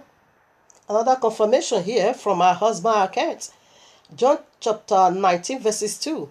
And the soldiers plaited a crown of thorns and put it on his head. And they put on him a purple robe. Royalty. Early royalty. They thought they were mocking him. But they were fulfilling prophetic movement of Abba Yahuwah. So right now let us see. Let me put some more. Alright now, here I am. Luke chapter 16 verses 19. What is purple? It belongs to the rich people of the world. It belongs to the powerful men and powerful women on earth. Early royalty. I read now. There was a certain rich man which was clothed in purple and fine linen. That is just where I want to prove. Purple simply means early royalty. And what from purple? What color gave us purple? It is red and blue. Blue is heavenly royalty. It's everything that has to do with heaven. Okay? You see the blood of eternal mixed now with heavenly royalty. That brings about early royalty. That is the garment of this woman. Blue and red gave you purple color. She have heavenly royalty. Through the blood of Yahuashua HaMashiach, she got also early royalty. You see? Listen now to another mind-boggling. 23. And her husband is known in the gates when he sitteth among the elders of the land. Who are the elders of the land, and where is the gate? Please kindly go to Revelation 21. You're going to see all the gates in the four corners of the earth. And the elders, the 24 elders and their throne, you will find out in Revelation chapter 5. And Matthew 19, 27 to 29, you're also going to see their throne over there. And this is the gate. Say her husband is well known. Her husband is a notable man. He's well known in gates. In all these gates. In all these gates. Her husband is well known. Her husband is notable. Oh, Robo Shandaya Baba. Oh, Rika Santa Labo. Come on now, tell me, who is not aware of Yahuashua HaMashiach? Even though Christianity is taking the wrong way, but they knew him. Even though Islam is taking it the other way around, but they knew him. Even the pagan, they believe in resurrection, they knew him. Alright? Tell me who is not... Oh, Robo Sakayaba. This is heavy. It's deep. Her husband is known in the gates, plural. All the four corners of the earth, which is the four gates, 3 in the south, 3 in the west, north, east, and west. Her husband is well known, recognized, is the Yahuashua HaMashiach. And when he sitteth among the elders, go to Matthew 20, oh my father, Matthew 19, 27 to, oh my father, 27 to 29. Please kindly read it for yourself. Those are the elders, okay? They have their throne. Yahuashua also have his own throne. Let's sit together, discuss and rubbing mind together. How are we going to put this fashion together? This company, this is how we are going to run it. All the 12,000 men, they are all rulers. The office is the head of Yahuashua. When he say listed 12,000 from each tribe, he's not saying 12,000 is all that will come out from one tribe. No, he listed leaders. One tribe Maybe a tribe, it could be 1 million to be sealed from one tribe. But the rulers, he is talking about the ruler because the ruler is more significant. They are the one that is going to govern or join Yahuashua HaMashiach to rule this whole world. Okay? So when he's talking about sealed, that it's not talking about only 12,000 sealed from the tribe of Yahudim. No, it could be 1 million. But he listed out the rulers. They are rulers, okay? And those rulers is also the one I'm talking about in the kingdom of Yahushua. I said there's also going to be having 12 thrones, judging the 12 tribes of Israel. This is the elder he sit among and discussing how we are going to run the business of our father. Our husband is notable. All right, now go for 25. Strength and honor are her clothing. Yes, that is, I disclose heavily royalty and early royalty. Okay, and she shall rejoice in time to come. What time is that? What time? Wherever the kingdom, wherever this gospel of the kingdom is being preached in all over the world, what she did for me, this woman Maria Magdala, what she did for me, preparing for my burial, is also going to be told in memory of her. She's goddess, okay? The time to come when Yahushua come, now that is where she's going to be rewarded. That is why her husband is going to pay her. That is where she will get a reward, being a goddess, okay? She's going to be goddess. She's going to be having her throne. This is how her husband reward her. He says she's going to rejoice so because her husband is going to reward her in time to come. This is awesome. I love this message. In fact, this is my divinity. Woman on the height of a vision, a glory vision. This is powerful. I must say, 26 now. She openeth her mouth with wisdom.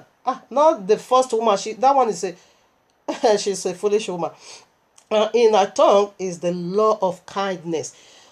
This woman is a teacher, okay? She's teach. All for gospel make her leader. All for gospel always lead her first. She was the leader of women.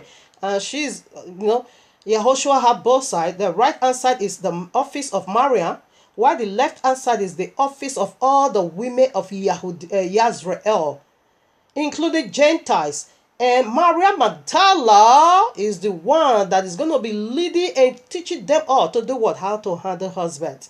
You see how she handled her husband? Even washing his feet with her own hair. That is powerful. This is what she's going to be teaching you ladies, and get ready to receive her. She's your teacher because she have a law of kindness. You see the kindness she gave to her husband. Wash his feet with her tears and dried it up with her own hair. That is total submission. She just fought that flat for her husband. That is awesome. This is how woman needs to go down and build the spiritual home, build the physical home. This is how you need to go down for your husband in total submission. Total. So here I am. Titus 2, 3-5. The aged women likewise, that they be in behavior as becometh holiness, not false accusation. Okay, I hate this not giving too much wine. That should be error of translation because we don't drink ogogoro. No. Teachers, listen now to the last part. Teachers of things. It said in her mouth or in her tongue, there is law of kindness. Teachers of good things. How she treat her husband, this is how she's also going to be treating other women, to handle their husband for them. That they may teach the young women to be sober, to love their husbands, to love their children, to be discreet. That is also teaching teaching young women that is not yet married how to keep their virginity until their husband themselves. We will see that in groom. Until their husband himself open it. Will tell you what that one is powerful. So this is the teaching of Maria passing on to every woman. How the single women to be, how to be discreet, okay? Chaste. You must be chaste by your husband. Your husband needs to open that door, okay? Keep us at home, okay? Good, obedient to their own husband, that the word of Yahuwah not blasphemed. You see, because the first woman was so foolish, she could not keep her mouth shut and wait until she have a baby girl. The very one she's going to be teaching how to handle husband, she now want to be teaching the men. Take his message from serpent. and not give it to the man. And this is how she blasphemed. The first woman blasphemed. It says, so that the word of Yahuwah will not be blasphemed. The second Kawa won't allow that to happen in a kingdom, in a governorship, okay? She won't take that mess. She's going to be teaching every single woman, married one, handle your husband like this. The unmarried, the virgin, the single, you must keep your virginity. You must remain in your purity. Your husband alone is the one to open that door. Yes, in her mouth, she have a law. And that law, you will see it when her husband come with her. All right, now we read 29. My daughters have done. All right, okay, no, 28. Her children rise up. No, 27. She looketh well to the wheels of her household. Okay, and eateth not the bread of idol. She's not a gossiper. See that there tearing people apart, sowing the seed of discord. She don't have time for that nonsense. Not at all. I read it before, Luke chapter 8, 2 to 3. We see she was a woman of substance, busy doing things. It says she's not idle. She don't eat the bread of idol, not at all. A woman that is full everywhere, that does not work, do nothing. Yes, they are the one that is tearing other women, tearing other families apart. But this woman, she's not that kind at all. She don't eat the bread of idol. We know what bread is also. It is the royal law, like a gay. She don't take, she dig mysteries for herself. She walks, she sat at the feet of Abba Yahuwah to get mysteries from her. She don't take the one of idleness. Not at all. 28. Her children rise up and call her blessed. That is what we're supposed to be, because we are our children. Okay? But the way Catholicism is doing it, Catholicism, the way they are doing it, I don't like it. We need to give honor to her, but not to be saying through her you can get something from Yahuwah. No. Her children, we are all her children. We call her blessed. She's blessed. Like me, I'm calling her blessed. Her husband asks, okay, and he praiseth her. You see, he start praising her already. Wherever. Matthew 26:30, wherever the gospel of this kingdom shall be preached, he command you and me to talk about her also. That is how he praise her. My daughters have done venturously, but thou excellest them all. Yes, the wife of Yahuashua is more powerful than any woman of Israel, than any woman of this that ever walked or will ever live on this earth. She is excellent. She has sealed them all. Favor is deceit, and her beauty is vain. But a woman that feareth Yahuwah, she shall be called. This woman praise that. This woman fear Yahuwah. That is why all of us going to be praising her for all eternity. Give her of the fruit of her hand. You see now? Give her of the fruit of her hands, and let her own works praise her in the gates. In the 12 gates of Israel, her works, her labors is going to be praising her for. It said wherever the kingdom, the message of this kingdom is being preached, what this woman did for me. It's also going to be told in memorial of her, which means this woman will be preached. And like I'm preaching her now, everyone is preaching her, okay, for all eternity. All right. Hey, my father, I told you. Did you let you know that the first alphabet alone is the heavy, is the biggie, is the wavy. Oribo Shandalaba. I bless Abba Yahuwah. We are done finally with just one alphabet. And I still have 9 to go home, my father. But in this first clip, I still have 4 to go. I don't know how I'm going to do that. I only have short time now. Aribo Shandaya Baba. I am in love with him.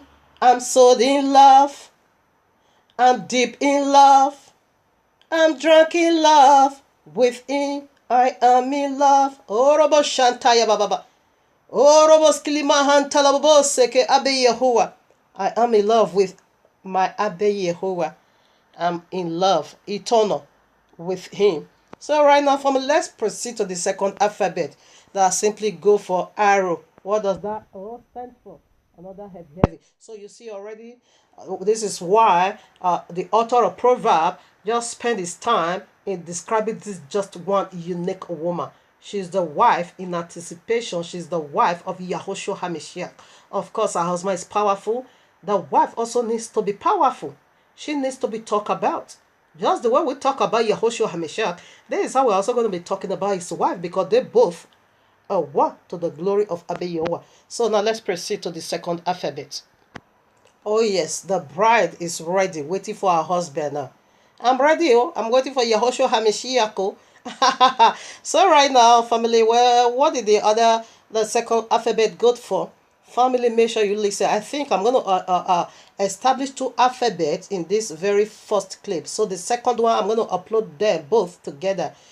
I'll put the other three over there so that we'll be able to also finish the other one on next Shabbat. And I also have another message in this midst of the week again, fully loaded. But all glory be unto Abba Yahuwah. So the second lecture, what did it go for? It simply go for rebet your husband. Rebet him. Okay, rebet. Oh, riba shandaya baba. After you are built, you rebet him. You rebet him. How does that goes?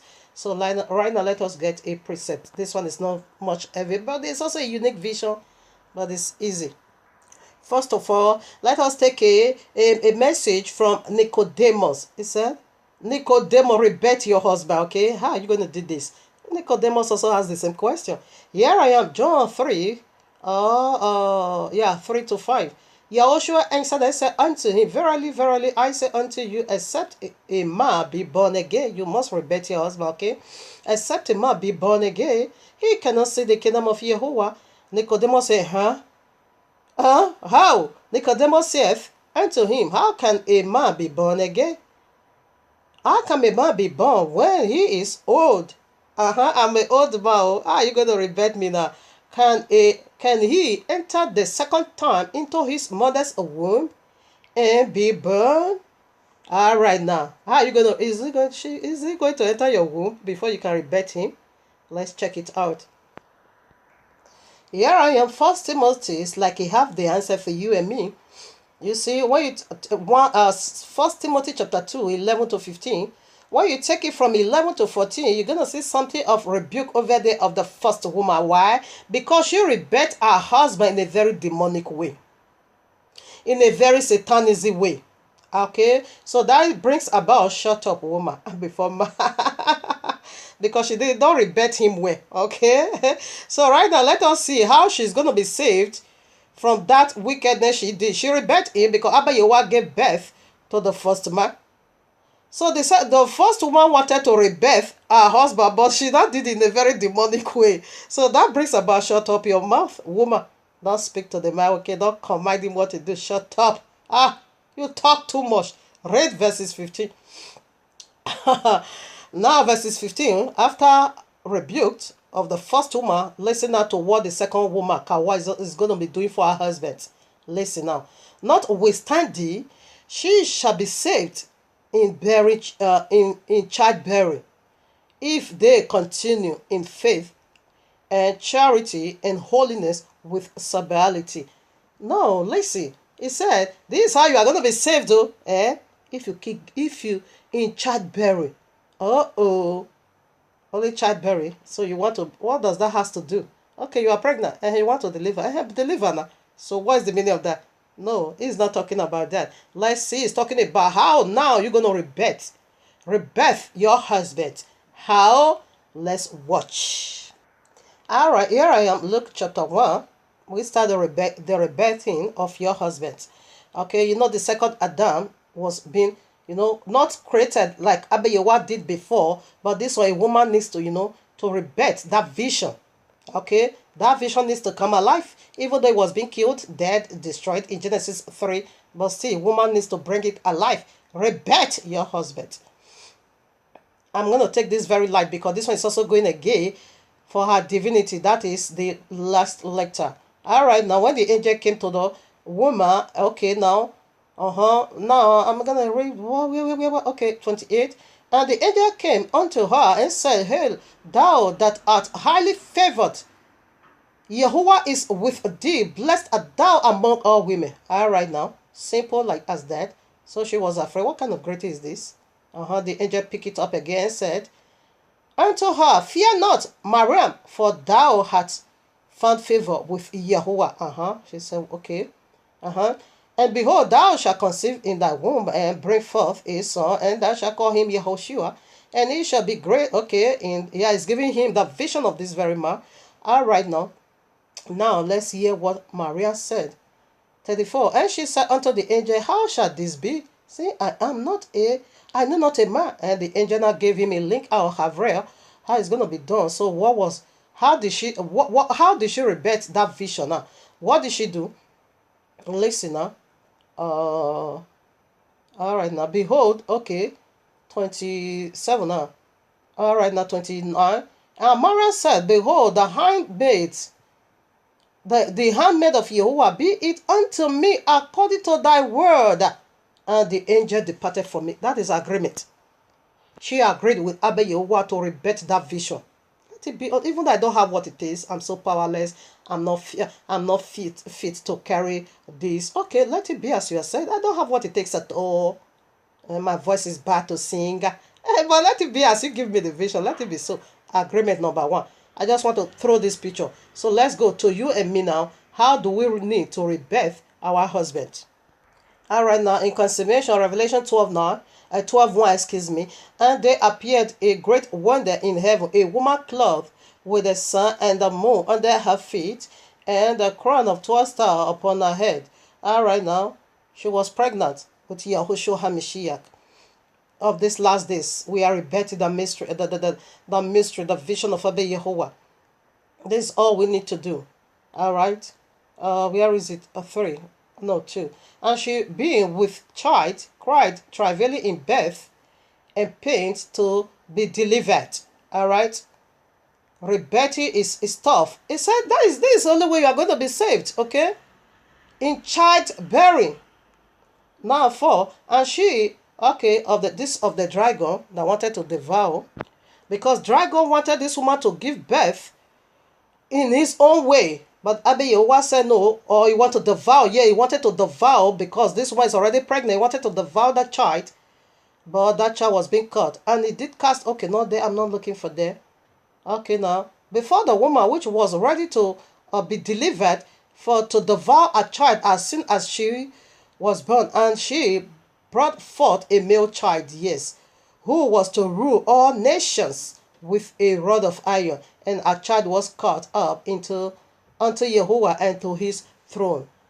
You see the part the woman played? This is how she rebirthed the ministry of Yahuashua HaMashiach, okay? You can also read 1 Corinthians 11:11. It talks about man come from woman, woman come from man, okay? So right now, let's unveil the mystery. How you need to rebirth your husband. All right, now here I am in Shemo, Exodus 4:24. And it came to pass by the way in the inn, that Yahuwah met him and sought to kill him. Abba Yahuwah wanted to kill Moshe. After he have commissioned him, go and redeem my people. You know, Moshe is a typology of Yahuashua HaMashiach. Okay, it's a typology of a savior. All right, go and redeem my people. And after Abba Yahuwah commissioned him, he wanted to kill him again. What? Why? 25 now. Then Zipporah took a sharp stone and cut off the foreskin of her son and cast it at his feet and said, surely a bridegroom of blood thou art to me. And he let him go. Then she said, a bridegroom of blood thou art, because of the circumcision. All right now. Abba Yahuwah wanted to kill Moshe because their son did not circumcise. Okay. Now let's see what Abba Yahuwah said about circumcision. So Moshe from the tribe of Levi, he did circumcise, but your sons, you refuse to circumcise them. All right now. Here I am. Bereshit 17:10-14. This is my covenant this is my covenant which ye shall keep between me and you and thy seed after thee. Every male child among you shall be circumcised, and ye shall circumcise the flesh of your foreskin, and it shall be a token of the covenant between me and you. And he that is 8 days old shall be circumcised among you, every male child in your generations. He that is born in the house or bought with money of any stranger, you see, slave, which is not of thy seed, he that is born in thy house, and he that is bought with thy money must needs to be circumcised. And my covenant shall be in your flesh for an everlasting covenant.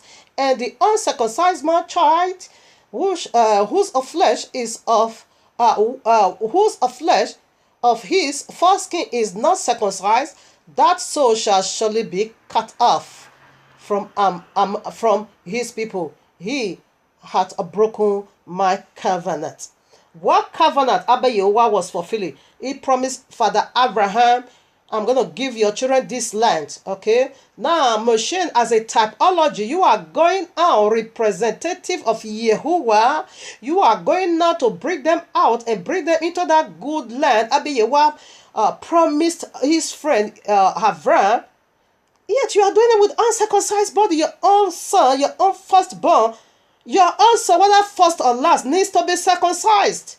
So he was playing a part of a hypocrisy that Abba Yahuwah said, what is the problem with this man? You yourself, you are from the tribe of Levi, and you've been circumcised. Why are you not keeping uncircumcised body with your own children? For that, without Abba Yahuwah wanted to slaughter him. But who did that? Who saved him from destruction? Who rebuked him? Who reminded him and said, you miss one thing, my husband. Come, in every single aspect of life, there is a ministry Abba Yahuwah deposited in your womb. If you don't carry out that ministry for your husband will not prosper. He will die like a fowl on the streets. He will get killed by the hunger of Abba Yahuwah, which means his blood is going to be requested from your hand, because you, Abba Yahuwah, gave that message to. Build him and rebirth him. Maybe he has forgotten. Why should Moshe leave all his children uncircumcised? And you are going to bring up people from bondage with your own children being uncircumcised? That is hypocrisy. Abba Yahuwah said, if you refuse to circumcise, then you must be cut off from the family of Israel. That was why he wanted to put him to death. But who saved him from that destruction? It was his wife. This is how she rebuked her husband. Maybe Asma was forgotten. Maybe Satan blinded his heart never to take that part seriously, because now he ran for his life into another pen. Maybe in that pen, maybe they are not circumcised where he was. Then now he's trying to live it as a Gentile. So his wife brought him back to that memory and said, this is what is missing in you. I need to, refill it for you. She did it. And the ministry, succeeded. Because of what Zipporah, his wife, did. That is why we got the illustration of Passover right in Exodus chapter 12. Woman in the height of a vision. That is what I'm doing over here. Now let us check out another powerful woman of Yahuwah who also rebirthed her husband. A man needs to be rebirthed, okay? Right now, right here, because a woman is a helper. And the Ruach HaKodesh is our helper. And Yahuashua said unto Nicodemus, you must be born of the water and of the spirit. The Ruach HaKodesh is the helper. And that office is also being somehow dedicated unto a woman in the life of a man. This is how you rebirth your husband. The second powerful woman again that rebirth her husband after she had fed him also with her isobolism. Another powerful woman in action again. My mother Sarai. I take it now, Bereshit 21, Genesis 21. I take from 9 to 11. And Sarai saw that the son of Agar, the Egyptian, which she had born unto Avram, mocking. You see, demon always mocking us, okay? Wherefore, because they are not part of the family. Ishmael was a demon. You are not part of the family. That is why he said it's going to be. That is why by Yahuwah said in Genesis 16, he said it's going to be against all nations. It's a demon and Sharia law. Wait for them. Don't run out of their way. On our 10, wherefore she said unto Avram, cast out this band woman and her son, for the son of this band woman shall not be here with my son, even with Isaac. And the things were very grievous in Abraham's sight, because of his son. Listen now. Abba Yahuwah said unto Avram, let it not be grievous in thy sight because of the lad and because of thy bondwoman. in all that Sarai hath said unto thee, hearken unto her voice, for in Yeshiach or Ishiach shall thy seed be called. What is your problem? The promises has already been given. Now, from the covenant is not with Ishmael, the Egyptian, the slave people. No, I don't give my covenant to to dogs, to pigs. No, the one that will come from you, the son of the kingdom and the daughters of the kingdom. That is the one. Hagar is a thief. Why should the covenant? He gave the promises unto Father Abraham, but Father Abraham wanted to do some compromise. I bet you wanna say, you see the way you listen to her. When she tell you to go into her for you to have this demon in their house, they did not listen to her. When Sepe use her to cancel you, you listen to her. You're not going, you're not grant the servant. After you grant her servant, you put something came in. We don't know where Ishmael came from. It came from the serpent, okay? It's not our seed, okay? Now, you listen, and you do the grandy. And now when she said, I don't need her anymore. I have my own son already. This is the covenanted one. Why are you not going to listen to her, my friend? Exactly the way you listen to her. Listen to her because through Isaac, my son is coming down from heaven. Listen to her and chase this demon away from the house. This is how she rebirthed her husband. Okay? Abba, you want to come into the system and say, chase her away. Okay? Let her go right now. You see, when a man is going the wrong way, and Abba Yahuwah definitely, that is how you rebirth him, definitely will use you, his wife, to rebuke him. This is how you gave him birth. This is how you rebirth him. A man must be born of the water and of the spirit. We see the two pictures already. All right. Now let's go get the third picture of another powerful woman. This one break me down. You see, all these great men of Yahweh, they were trying to do something stupid there. They were trying to do something silly. Abba Yahuwah said no. It was serpent, okay?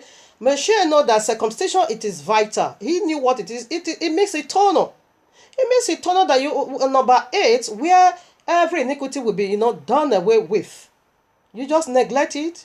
Abba Yahuwah wanted to kill him. You also see again where Yahuashua needs to come down. Another serpent was also there waiting. Okay? Abba Yahuwah said, listen to her. So when you are speaking from the mind of Abba Yahuwah, your husband will listen. If you are giving him the right counsel in any situation that appears in the house, Abba Yahuwah will humble him to listen, except if your foundation is wrong. Therefore, it's going to be kata. It's going to be catastrophic. Okay?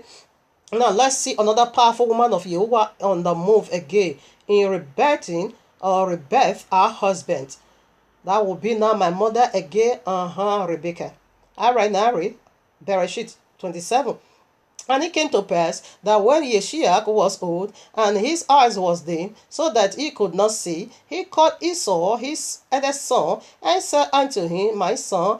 And he said unto him, behold, here I am, here am I. And he said, behold, now I am old, I know not the day of my death. Now therefore take, I pray thee, thy weapons, thy quiver, and thy bow, and go out to the field, and take me some venison. Okay, all right now, and make me several meat, which such as I love, and bring it to me, that I may eat, that my soul may bless thee before I die. Another man that needs, rebel. This one is even the worst. My father is even the worst. Look at woman, a powerful woman of Yahuwah, and said, no, this cannot happen here. Rebecca, and Rebecca heard it. Heard what Isaac spake to Esau, his son. And Esau went to the field to hunt for venison and to bring it. Okay, now. So, and Rebecca spake unto Jacob, her son, saying, behold. Okay, she narrates the story unto Jacob. All right, now I read verses 9. Now, okay, go now to the flock and fetch me from thence 2 good kids of goats, and I will make them several meat for thy father, such as he such as he loveth. All right, now why two goats? You see, another man that wanted to do stupid things, powerful man of Yahuwah, missing the mark. We are coming right back there. Okay, now. And thou shalt bring it to thy father that they may eat, that he may eat, and that he may bless thee before his death. And Jacob said to Rebekah his mother, Behold, Esau my brother is a hairy man, and I am a smooth man. My father peradventure will fear me, and will sin, and I shall seem to him as a deceiver, and he shall bring a curse upon me, and not a blessing. All right now, 13. And his mother said unto him, Upon me be thy curse. This is serious statement, okay? If eventually your father gets to know, let that curse fall upon me. Who took away our curse? It is Yahuashua HaMashiach. Who put our curses upon him? It is Yahuashua HaMashiach. Right at the cross, Yahuashua was also playing the part, and everything about here has to do with our redemption. Okay, right now the goat. What the goat go for? It said 2 goats. You can go to, okay, should I read it for the sake of time? Okay, let me do that. Here I am, Bereshit 3:21. Unto Adam, Axel, and his wife, did Yahuwah Elohim makes coats of skins and clothed him. Or should I finish reading? I think so. Okay, we see the statement from his mother. She make the statement of Yahuashua HaMashiach. If eventually this, get to know, let that curses fall upon me. Okay, so right now I take 15 or 14. And he went, okay, yes. 14, okay, now I take 13 again. And his mother said unto him, Upon me be thy curse, my son. Only just obey my voice, because her mother no curse is not coming nowhere.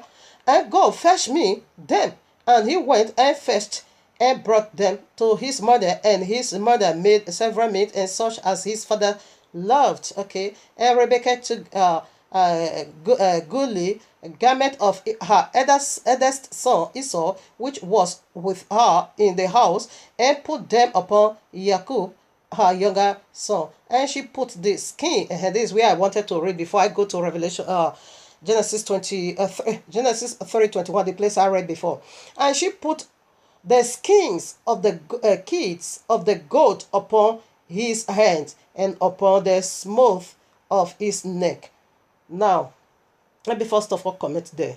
Where you go to now, I read it already, Genesis 3:21.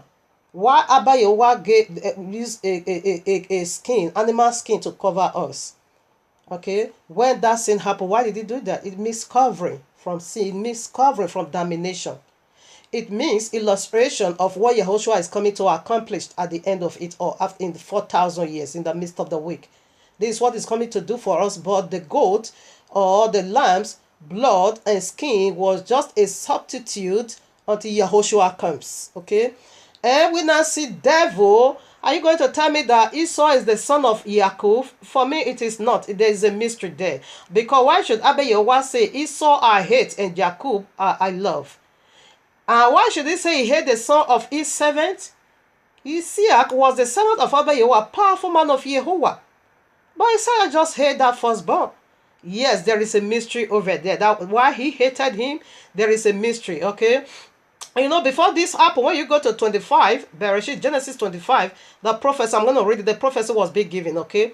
I think I have to read so that it will be easier for me to, excuse me. It will be very easier while I'm talking. 22 now. Listen now. Bereshit 25, verses 22. And the children struggled together within her, and she said, If it be so, why am I thus? And she went to inquire of Yahuwah. In the book of Yashia, she took the matter to Father Abraham. Father Abraham, with her in prayer, inquired of Abba Yahuwah.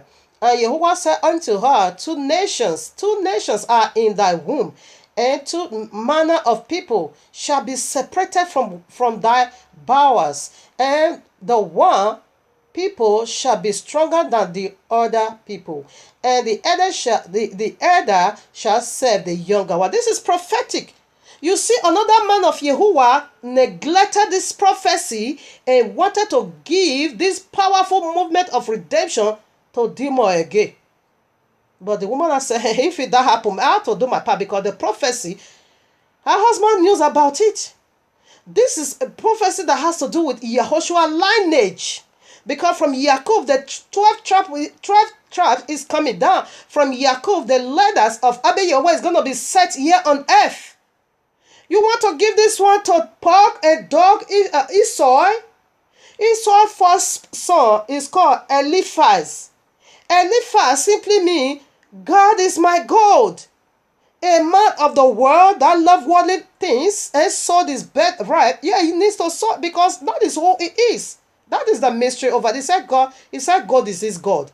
Eliphaz. Eliphaz simply means, God is my God. You see? So, another powerful man of Yahuwah wanted to do another silly thing again. His wife now rebuked him and said, this can never be done. You were there. Your father was aware of this. According to the book of Yashar, Father Abraham was there.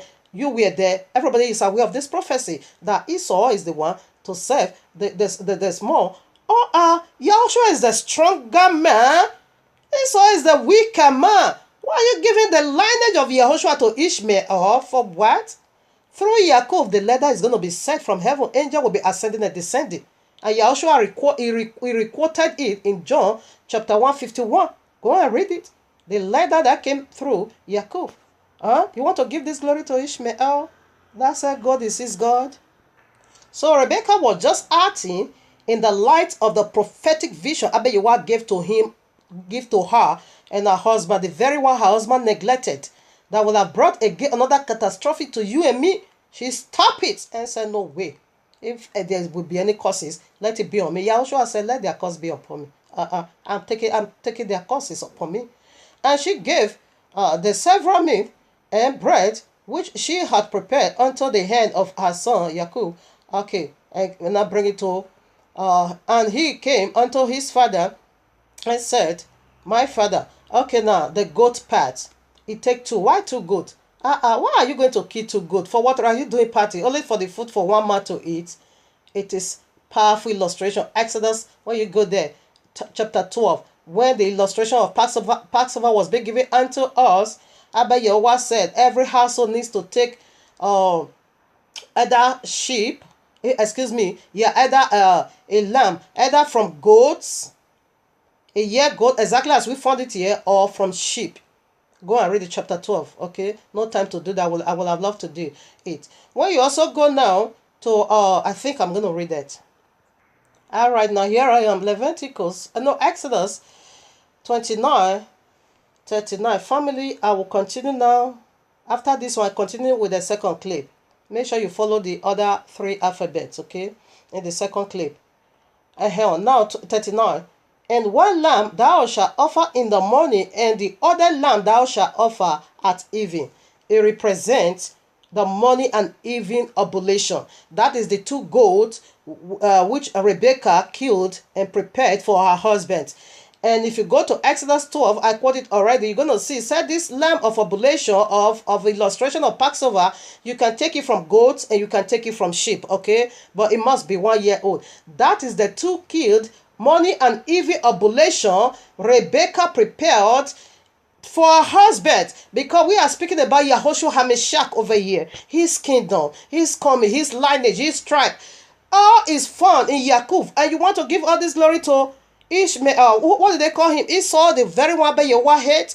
No, it doesn't work that way. So his wife now stood in the light of that vision in rebutting her husband.